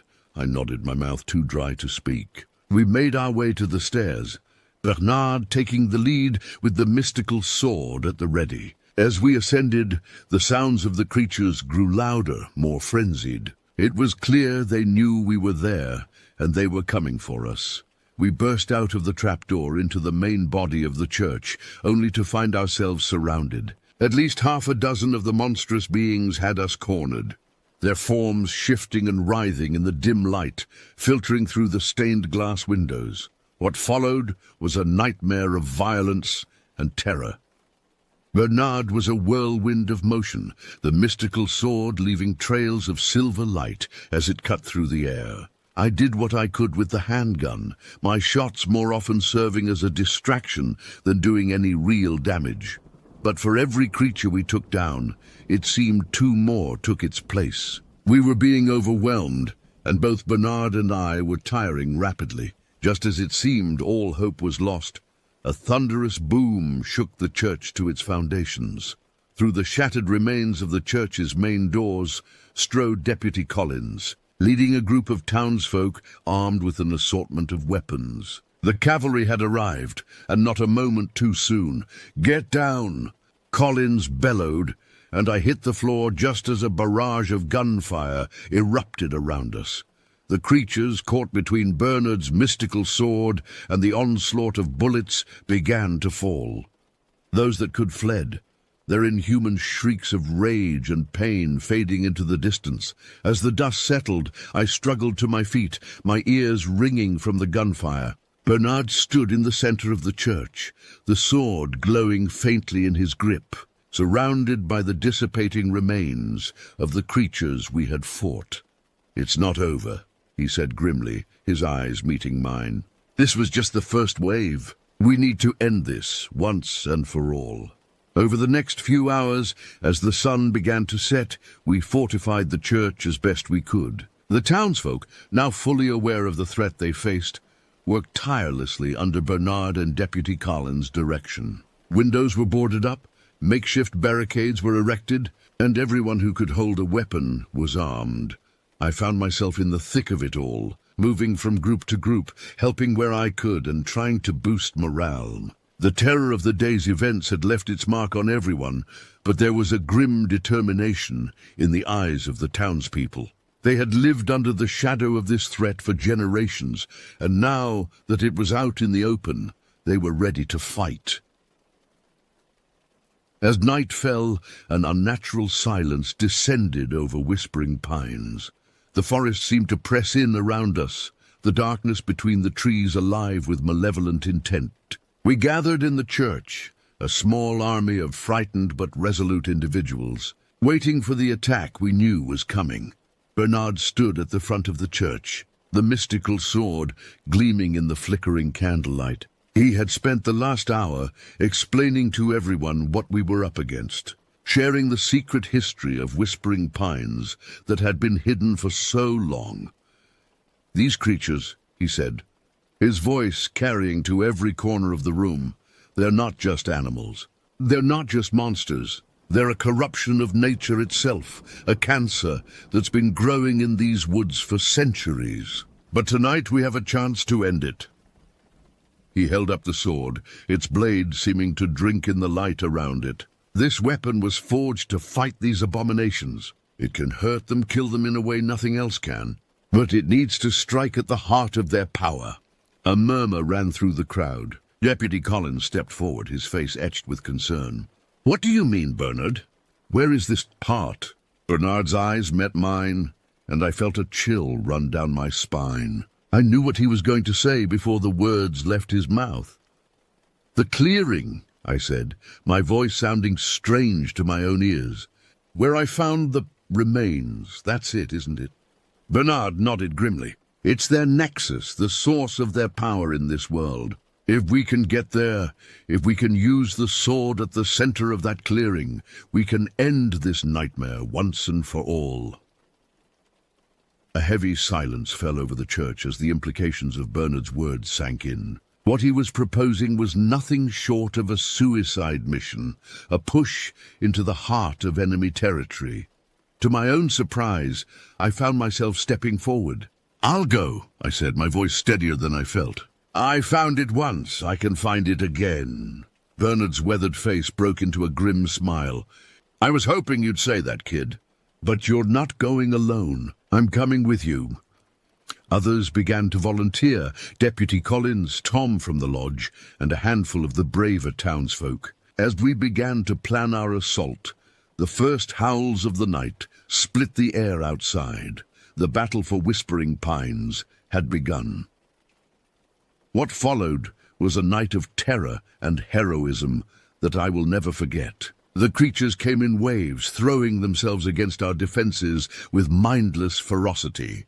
The air was filled with the crack of gunfire, the screams of the wounded, and the inhuman shrieks of our attackers. Through it all, our small strike team fought our way out of the church and into the woods. Bernard led the way, the mystical sword cutting a path through any creature that dared to come close. I was right behind him, my borrowed gun long since emptied, now armed with a makeshift spear.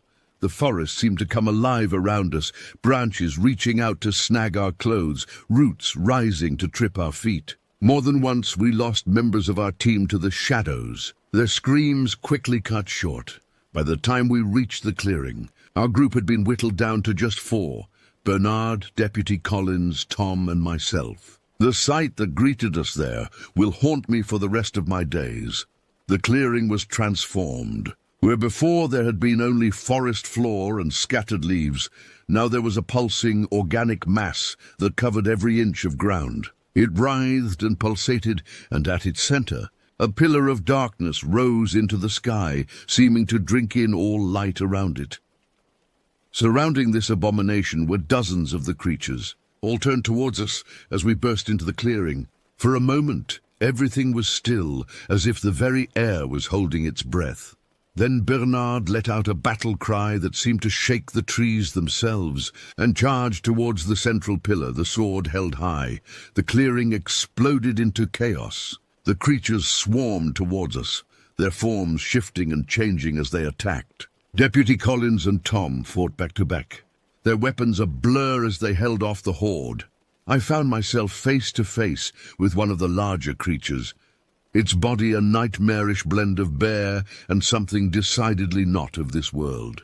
As its claws raked across my chest, sending waves of burning pain through my body, I drove my spear deep into its shifting mass. The creature let out a shriek that seemed to pierce my very soul before dissolving into mist. Through the melee, I caught glimpses of Bernard fighting his way towards the central pillar. The sword in his hands blazed with an inner light, each swing leaving trails of fire in the air. But the creatures were endless, and I could see that the old hunter's strength was fading. In that moment, I knew what I had to do. Ignoring the pain of my wounds, I fought my way towards Bernard. "The sword!" I shouted over the din of battle. "Bernard, give me the sword!" His eyes met mine, and I saw understanding flash across his face. With a final burst of strength, he cut down the creatures between us and tossed the sword through the air. I caught it by the hilt, feeling a surge of power course through my body. The sword seemed to come alive in my hands, its weight perfect, its balance flawless. With a cry that came from some primal part of my being, I charged towards the pillar of darkness. The world seemed to slow down around me. I was aware of everything, The creatures lunging at me, the cries of my companions, the pulse of the corrupt earth beneath my feet. But none of it mattered. All that existed was the sword in my hands and the pillar of darkness before me. With a final leap, I plunged the sword into the heart of the darkness. There was a moment of absolute silence, as if the entire world had taken a collective breath. Then reality itself seemed to tear apart. A shockwave of pure force exploded outward from the sword, sending me flying backwards. The creatures around us let out a collective shriek of agony before dissolving into mist. The pulsing mass on the ground withered and died, crumbling to ash. As I struggled to my feet, I saw the pillar of darkness collapse in on itself, imploding with a sound like the death cry of a dying god. Then silence fell over the clearing. It was over. We had won. The days that followed were a blur of recovery and reconstruction. The toll on Whispering Pines had been severe. Many lives had been lost, and much of the town lay in ruins. But as we worked to rebuild, there was a sense of hope that I hadn't felt before. The shadow that had hung over this place for generations was finally lifted. Bernard, despite his wounds, threw himself into the reconstruction efforts. "This town's got a chance to start over," he told me one evening as we sat on the porch of his cabin looking out over the forest. "To be what it always should have been, without that darkness hanging over it." As for me, I found that I couldn't bring myself to leave. The quiet Oregon town I had come to for a relaxing getaway had changed me in ways I was only beginning to understand. The mystical sword, its purpose fulfilled, had crumbled to dust after that final battle. But I could still feel its power within me, a reminder of the thin line between our world and the realms of darkness that lie just out of sight. Whispering Pines would rebuild, it would heal, and I would be there to see it happen, to help in whatever way I could. The forests that had once held such terror now felt like home, and I knew that whatever darkness might still lurk in the shadows of this world, there would always be those willing to stand against it. As I sit here now, writing down this account of the incredible events that transpired in that small Oregon town, I can't help but look out my window at the pine trees swaying in the breeze. They whisper their secrets to the wind, but now those whispers no longer fill me with dread. Instead, they remind me of the strength we found within ourselves when faced with unimaginable horror, and the light that can be kindled even in the darkest of places. The shadows may never truly be gone from Whispering Pines, but neither will those who stand ready to face them. And in that knowledge, I find a peace I never thought possible in the wake of such terror.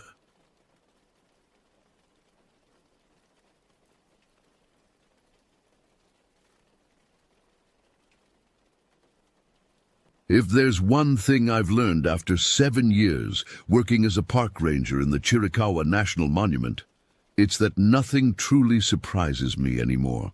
At least, that's what I thought until that fateful night in October 2019. My name's Connor Bissell, and I'm about to tell you a story that'll make you question everything you think you know about the natural world. I grew up in Yuma, Arizona, a desert kid through and through. When I first got assigned to Chiricahua, I didn't expect to fall in love with the forest. But there was something about this place that got under my skin. It's not like other parks. It's quiet, but not in a peaceful way. It's like the land itself is just holding its breath, waiting for something to happen. Over the years, I've had my fair share of close calls with nature. Rattlesnakes, mostly. We've had bears and bobcats, sure, but nothing out of the ordinary. That's why, when 2 hikers stumbled into the ranger station back in early 2019, babbling about something stalking them through the dense forests, I chalked it up to paranoia. They swore it was bigger than a mountain lion, moved faster than anything they'd ever seen. I listened, nodded, and filed the report away without giving it much thought. Little did I know, those hikers were just the beginning. It was a crisp autumn night when everything changed. I was working a late patrol, probably one of the last ones before I'd pack it in for the night. Our shifts can run long when there's no one else around, and I don't mind the quiet. The radio was dead, and the night was just like it always was, pitch black with a sky full of stars that felt way too close. I don't like using the flashlight much. It's too bright, ruins the peace. So I was walking in the dark, trusting my eyes to adjust as they always did. The trail I was on runs parallel to a stretch of deep woods, and that's when I first caught a glimpse of something moving through the trees. At first, I didn't think much of it. Wildlife is active at night, and I've seen plenty of nocturnal creatures going about their business. But as I continued down the trail, I noticed something off about the movement. It wasn't fast, but it wasn't slow either. Just a hulking shape shifting between the trunks, keeping pace with me. My first thought was that it must be a black bear. Bears can get big out here, especially if they're feeding well before hibernation. But then it stopped, dead still. Now animals don't just stop moving without reason. Not like that. I stood still for a moment, scanning the shadows with my flashlight. My beam caught a flash of something pale, and that's when I realized this wasn't a bear. It wasn't anything I'd ever seen before. It stepped into the clearing, and I couldn't believe what I was seeing. The creature was tall, probably a good 7 or 8 feet. Its legs were long and gangly, with joints that seemed wrong, like they didn't quite bend the way a mammal should. But what really got me was its skin. It wasn't fur. It wasn't anything natural looking. It was smooth, almost like sickly pale leather, stretched tight over its bones. I stood there frozen, trying to figure out what kind of animal I was dealing with. I've seen mountain lions, elk, all manner of creatures, but nothing like this. Its face had a snout, long and narrow, but not like a dog or a wolf. More like a crocodile, but without the scales. Its mouth was open, hanging slightly as if it was smelling the air, and inside there were rows of jagged, uneven teeth. Teeth that didn't belong in any animal I'd ever read about. I reached for my radio, but then the thing moved. It didn't charge, didn't make a sound. It just walked, slow and deliberate, toward the trees again, disappearing into the darkness as silently as it had come. I stood there, staring at the spot where it vanished, my heart hammering. That thing had been close enough to me that I could hear its labored breathing, almost like it was struggling to stay alive. I wasn't about to chase it into the woods. I mean, come on. I may be a park ranger, but I'm not suicidal. Instead, I kept walking down the trail, eyes darting left and right, trying to make sense of what I saw. The forest was dead silent after that. No wind, no rustling leaves, not even a single chirp from a cricket. That's when I knew something was wrong. Animals don't just vanish like that.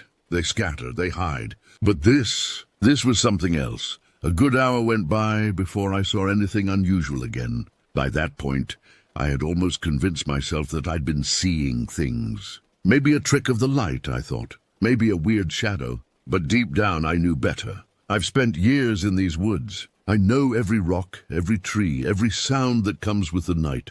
As I continued my patrol, I couldn't shake the feeling of being watched. The silence was oppressive, pressing in on me from all sides. I found myself jumping at every snapped twig, every rustle of leaves. The forest, which had always been my home away from home, suddenly felt alien and hostile. I tried to rationalize what I'd seen. Maybe it was some kind of escaped exotic pet, I thought, or a bear with mange. But even as I considered these possibilities, I knew they didn't fit. What I'd seen was something entirely different, something that shouldn't exist in our world. As the hours ticked by, I found myself circling back to the area where I'd first spotted the creature. Part of me hoped I'd find some evidence, tracks, fur, anything that could prove to myself that I wasn't going crazy. But the forest floor was undisturbed, showing no signs of the massive being that had passed through earlier. Just as I was about to call it a night and head back to the ranger station, I saw it again. This time it was closer, standing on the ridge just ahead of me. Its silhouette was impossible to mistake, especially with the moonlight behind it. I froze. This time I noticed something else. It wasn't alone. There were two of them. The second one was smaller, thinner, but equally twisted, with the same long limbs and pale, leathery skin. They stood together, motionless, watching me. I could feel their presence like a weight pressing on my chest, but I couldn't move. I didn't want to show fear. Hell, I didn't know what else to do. Standing still didn't feel any better. One of them let out a low, rasping breath. It wasn't quite a sound, more like air moving through dry leaves. My hand instinctively reached for the knife strapped to my belt. I wasn't armed with a gun, not that it would have made much difference against whatever these things were. Then, out of nowhere, I heard a scream, a human scream, from deep within the woods. It was sharp, cut short, and unmistakably a man's voice. I don't know if it was the adrenaline or instinct, but I bolted toward the sound. Running through those woods in the dark is about the worst thing you can do, but I couldn't just stand there. I had to know. The scream led me to a small clearing, but when I got there it was already too late. A man, middle-aged by the look of him, lay face down in the dirt, unmoving. His body was torn open in places that I don't care to describe in detail. Let's just say it was brutal and leave it at that. But those things, they were gone. I radioed it in, calling for backup. Of course, it took forever for anyone to get there. By the time they did, I had already searched the area. But there was no sign of the creatures, not a trace.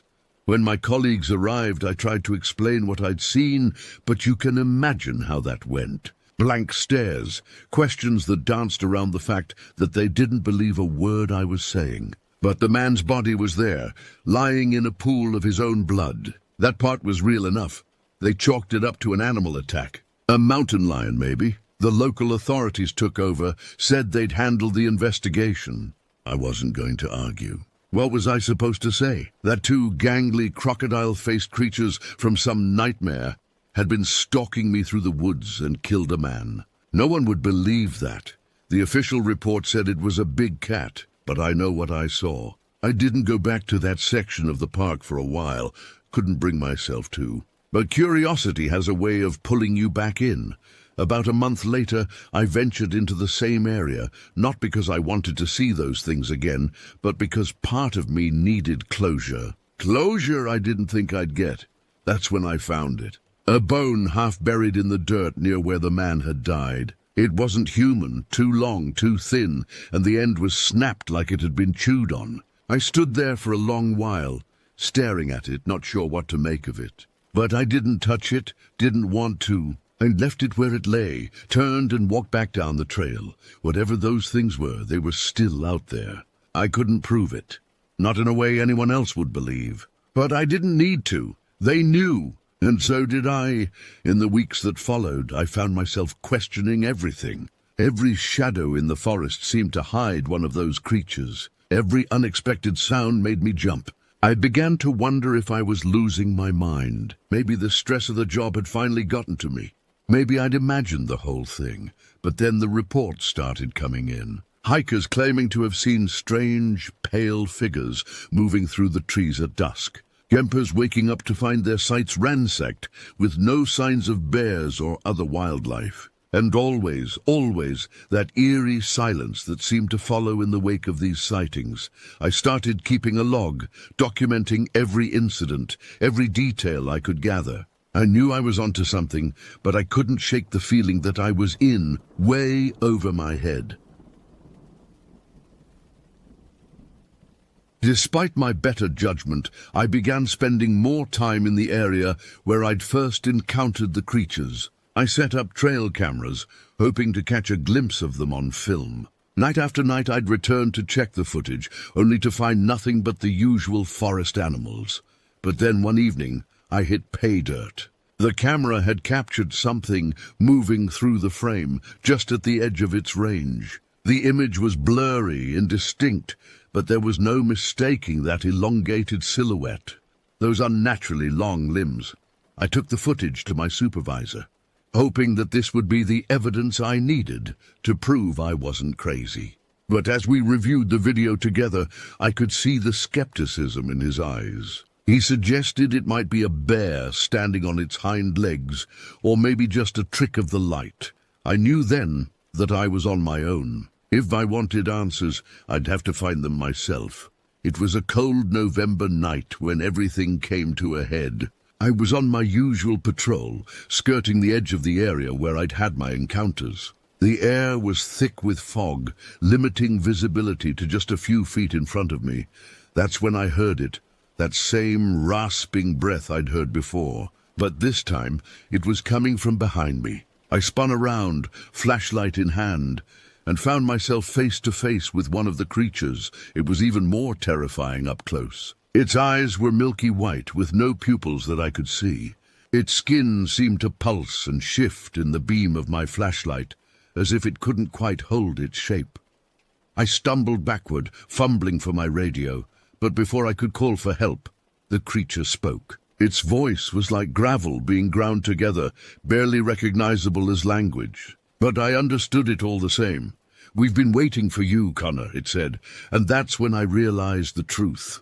These weren't some unknown species of animal. They weren't from our world at all. They were something else entirely, something that had been watching us, studying us, for who knows how long.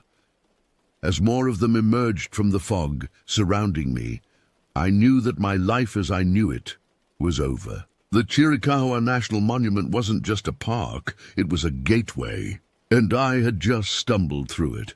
I'm writing this down now, in the hopes that someone will find it and understand what's happening here. The creatures, they call themselves the Whispers. They've shown me things that I can't unsee, realities beyond our own, existing alongside ours, separated by the thinnest of veils.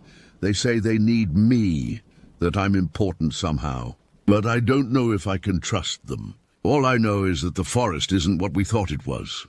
It's alive in ways we never imagined, and it's hungry. If you're reading this, be careful out there. The shadows are deeper than you think, and what's lurking in them? Well, let's just say it's not something you'll find in any guidebook. Remember, the silence is your first warning. When the forest goes quiet, that's when you know they're near. And if you hear that rasping breath, run, and don't look back, because in the end, that's all any of us can do. Run, and hope that whatever's out there doesn't catch up to us. But deep down, I think we all know the truth. It's already here. It's been here all along, and it's only a matter of time before it decides to step out of the shadows and show itself to the rest of the world. God help us all when it does.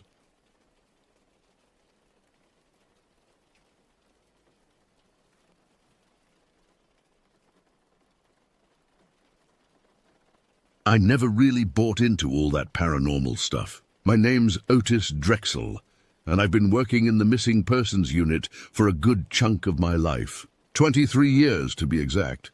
My job is to find people who seem to have vanished off the face of the earth. Most times, it's just folks getting lost, having accidents, or sadly deciding to disappear on their own. But this one case, it still doesn't sit right with me. It was a Friday, I think. May 15th, 2022, the kind of spring morning where the air still has a bite to it, reminding you that summer isn't quite ready to take over yet. I was at my desk, sipping my third cup of coffee and reviewing some case files when my phone rang. "Drexel," I answered, my voice still gravelly from lack of sleep. "Detective Drexel, this is Ranger Johnson from Great Smoky Mountains National Park. We've got a situation here that might require your expertise." I sat up straighter, my interest piqued. The Great Smoky Mountains National Park was a popular spot, but also vast and wild enough to swallow a person whole. We'd had our fair share of cases there over the years. "What's the situation, Ranger?" "We've got a missing camper. Rachel Pollard, 28 years old. Her boyfriend reported her missing early this morning. Says they had a fight last night, and she stormed off. When he went looking for her hours later, there was no trace."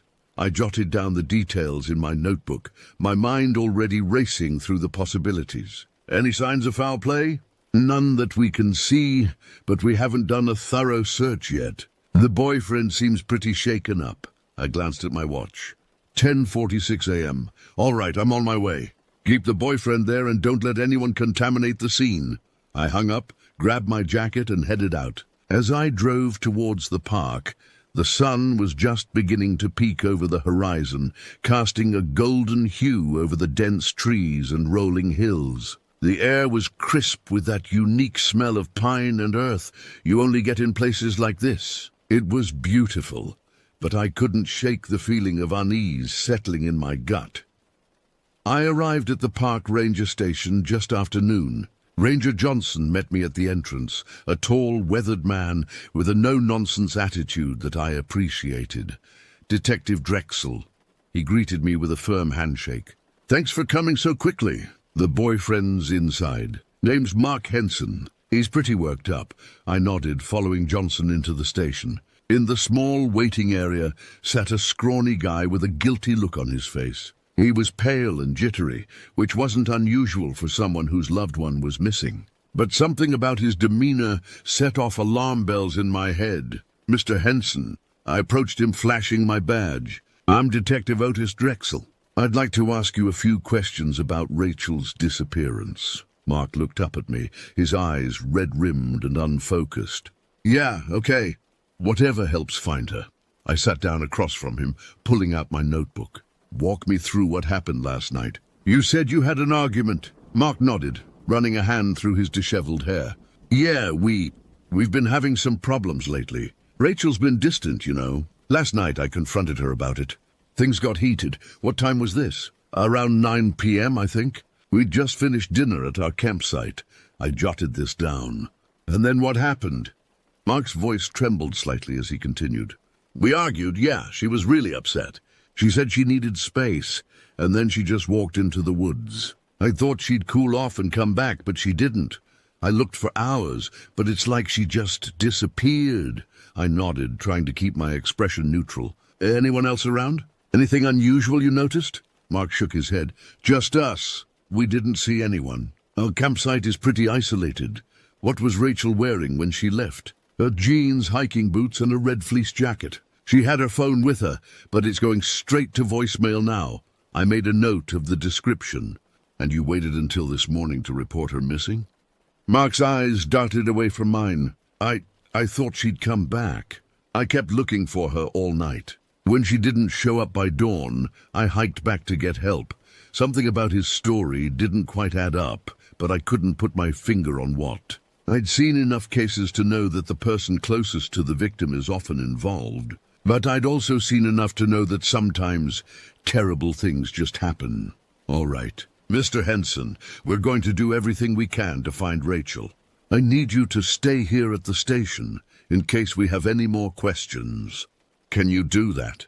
He nodded, looking relieved to be done with the interview for now. I stepped outside with Ranger Johnson, the cool air a welcome relief after the stuffy interior of the station. "What do you think?" Johnson asked, his eyes scanning the tree line as if Rachel might suddenly appear. "Hard to say at this point," I replied. His story seemed shaky, but that could just be stress. "We need to get a search team out there ASAP. The first 48 hours are crucial in these cases." Johnson nodded. "I've already called in some extra rangers. We can be ready to go in 30 minutes. "Good. Let's get moving." As we prepared for the search, I couldn't shake the feeling that we were missing something. Little did I know, this case was about to take me down a path I never expected, one that would challenge everything I thought I knew about the world. The search team assembled quickly, a mix of park rangers, local law enforcement, and volunteers. I went over the map with them, marking out the area where Rachel was last seen. Her campsite was located in a less frequented part of the park, about a 2-hour hike from the nearest road. "Remember," I addressed the group, "we're looking for any signs of Rachel Pollard. Clothing, personal items, tracks, anything out of the ordinary.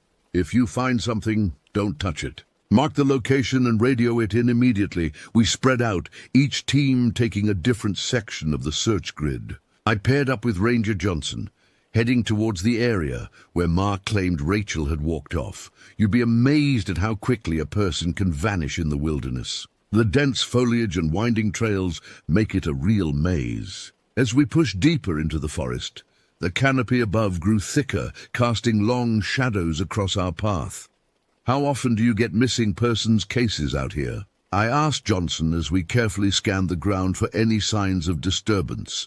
"More often than we'd like," he replied, his voice low. "Most of the time it's just hikers who've gotten turned around. We find them within a day or two, dehydrated and scared, but alive.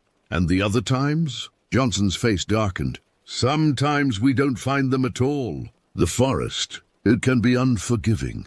We continued in silence after that, the weight of his words hanging in the air between us. Hours passed and we found nothing. No footprints, no discarded items, nothing to indicate Rachel had ever been there. As the afternoon wore on, I met up with 2 other rangers, Ted and Lisa, who had been searching a particularly thick part of the forest. "Anything?" I asked, hoping for a lead. "Nothing, Otis," Lisa replied, wiping sweat from her brow. "It's like she vanished into thin air." We decided to take a break and regroup. The woods were silent, almost unnaturally so. It's something you get used to in my line of work, but it doesn't mean it's not unsettling. The stillness can play tricks on your mind.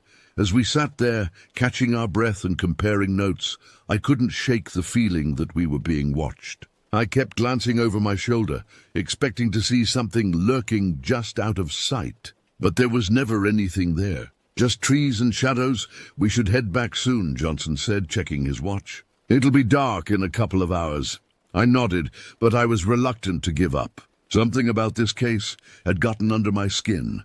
"Let's do one more sweep. There's a small trail over there that we haven't checked yet." The others agreed, and we set off towards the narrow path I'd spotted. It was overgrown and looked like it hadn't been used in years.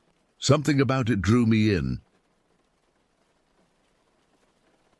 As we made our way down the trail, the forest seemed to close in around us. The trees grew denser, their branches forming a canopy that blocked out most of the fading sunlight. The air grew cooler and the silence more pronounced. It felt like stepping into another world. We were about half a mile in when I saw something strange. A clearing up ahead, bathed in an eerie light that seemed out of place in the dense forest. I held up a hand, signaling the others to stop. "Do you see that?" I whispered, pointing towards the unnatural glow. Johnson squinted, then nodded. "What the hell is that?" Carefully we approached the edge of the clearing. What I saw there made my blood run cold.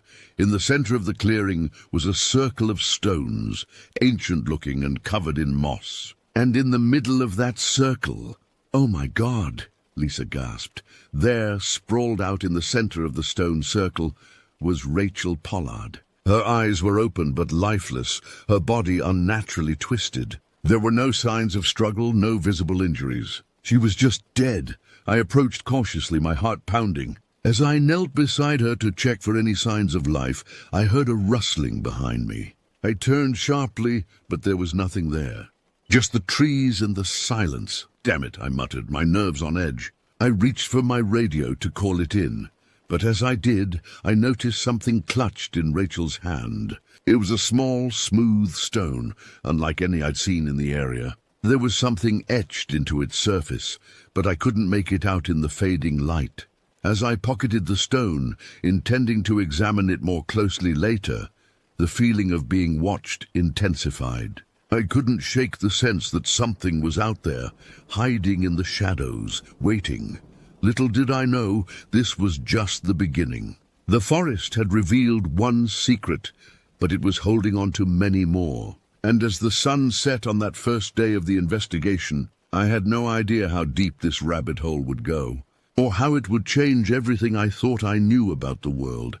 We secured the area and began the process of documenting the scene. As we worked, I kept glancing over my shoulder, expecting to see something lurking just out of sight. But there was never anything there, just the endless expanse of trees and the growing darkness. The medical examiner arrived about an hour later, looking as unsettled as the rest of us. Dr. Maria Suarez, a seasoned professional I'd worked with on numerous cases, knelt beside Rachel's body, her face a mask of concentration. "What do you think, Doc?" I asked, trying to keep my voice steady. She looked up at me, her brow furrowed. "I can't say for certain without a full autopsy, but there's no apparent cause of death. No marks, no wounds, nothing. It's as if she just stopped living." A chill ran down my spine at her words. In all my years on the job, I'd never encountered anything like this. We were packing up to leave when Ted called out, "Otis, over here! You need to see this." I walked over to where he was standing just outside the clearing. There, partially hidden under a fallen tree, was another body. This one was older, much older. The clothes were tattered and the remains skeletal. "This just keeps getting better," I said, sarcasm masking my unease. The discovery of the second body changed everything. It wasn't just a missing person case anymore. It was something much darker. We called in more teams, and soon the area was swarming with personnel. The skeletal remains were carefully excavated and sent to the lab for analysis. As night fell, the park took on an even more sinister tone. The rangers set up a perimeter, and we camped out, unwilling to leave the scene unattended. I couldn't sleep. My mind was racing with questions and theories. What had happened to Rachel? And what about the old remains? It didn't make sense. People don't just die for no reason. Around midnight, as I sat by the campfire, I heard a low, almost inaudible hum. It seemed to come from all around us, reverberating through the trees. I looked at Ted and Lisa, but they were deep in conversation, oblivious to the sound. I stood up, my flashlight in hand, and walked towards the edge of the clearing. The hum grew louder, more insistent. I shone the light into the woods, half expecting to see something watching me. But there was nothing. "Everything okay, Otis?" Johnson's voice made me jump. "Yeah, just thought I heard something," I replied, trying to sound casual. The rest of the night passed without incident, but the feeling of unease never left. By morning, we were all eager to get back to the main station and report our findings. As we packed up, I remembered the strange stone I'd found in Rachel's hand. I pulled it out of my pocket, turning it over in the morning light. The etching was clearer now, but I still couldn't make sense of it. It looked like some kind of symbol, ancient and worn. "Hey, Ted, take a look at this," I called out. He walked over, squinting at the stone. "What do you think it is?" "No idea, but it feels out of place," I said, pocketing the stone again. "Let's get it back to the lab, see if they can make anything of it." We made our way back to the park's main office, the events of the past day weighing heavily on us. Rachel's body was taken to the morgue, and the skeletal remains were sent for further analysis. I handed the stone over to our forensics team, hoping it would provide some answers. As I sat down to write up my preliminary report, I couldn't shake the feeling that we were just scratching the surface of something much bigger. The forest had given up 2 of its secrets, but I had a sinking feeling there were many more to uncover. Days turned into weeks, and the case only grew stranger.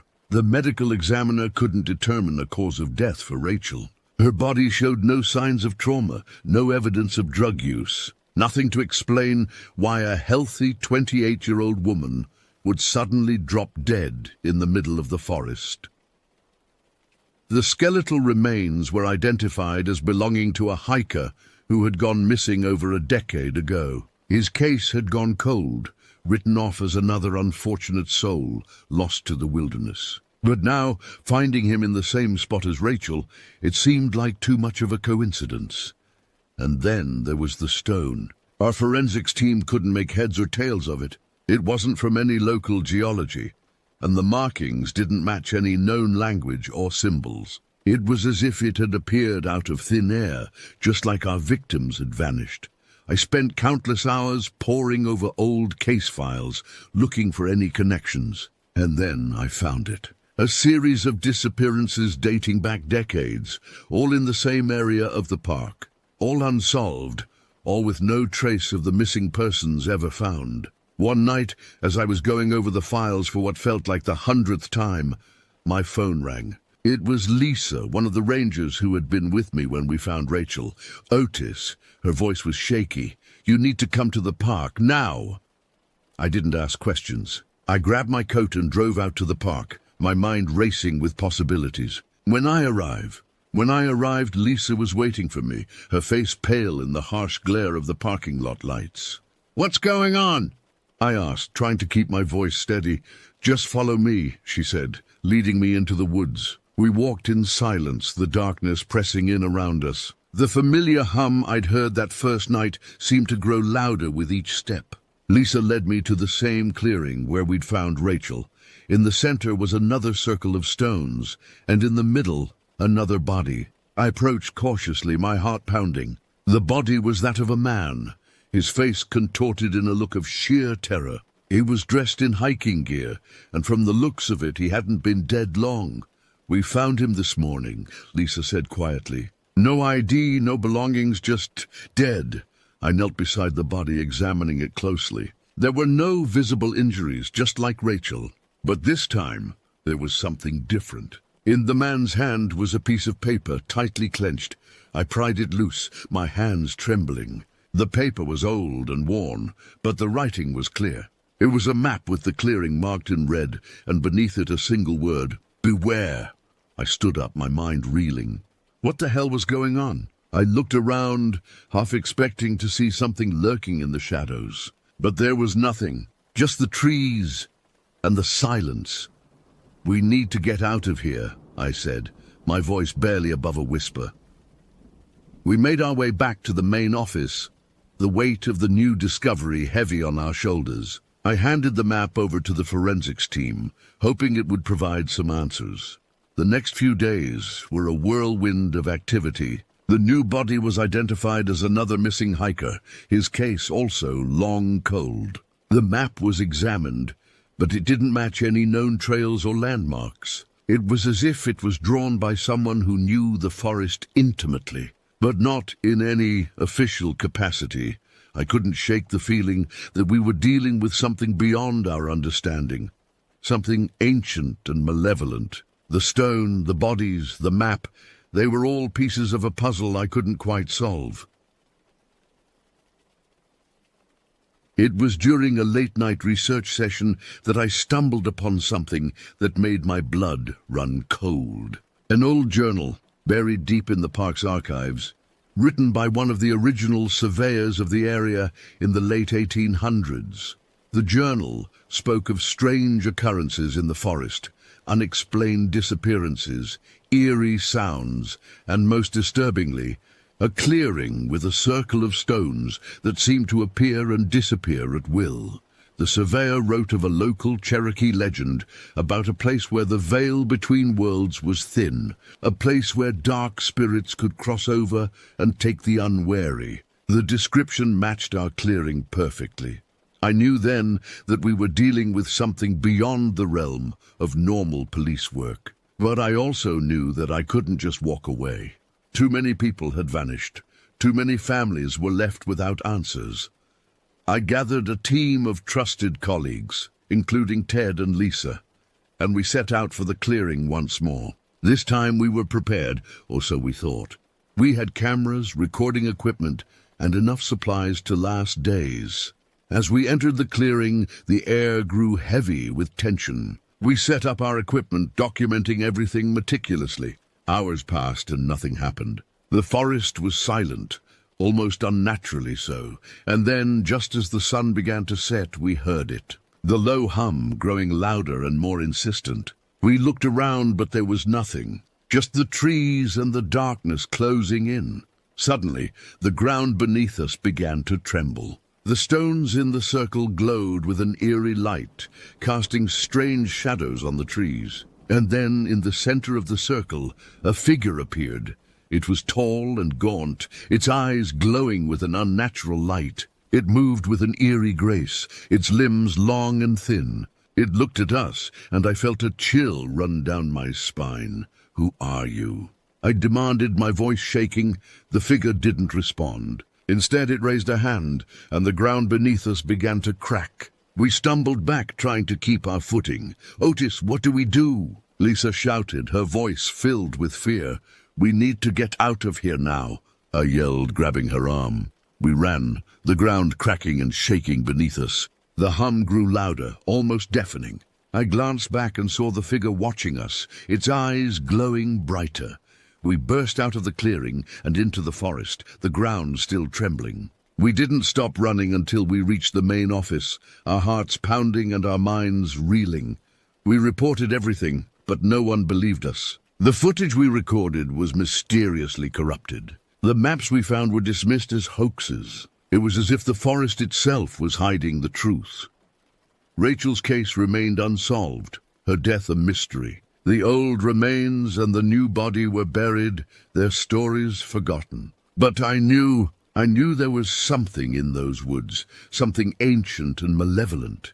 In the months that followed, I tried to move on, to focus on other cases. But the events of that day haunted me. The forest had taken something from me, something I couldn't get back. I still have the stone, a small, smooth reminder of the unknown. And sometimes, late at night, I can still hear that low, insistent hum echoing through the silence. The great Smoky Mountains keep their secrets well. But for those who know where to look, the signs are there. A warning to the curious, a reminder that some mysteries are better left unsolved. As for me, I've learned to live with the uncertainty, with the knowledge that there are things in this world that defy explanation. But I can't help but wonder, as I look out at the distant mountains, how many more souls the forest will claim before its hunger is satisfied.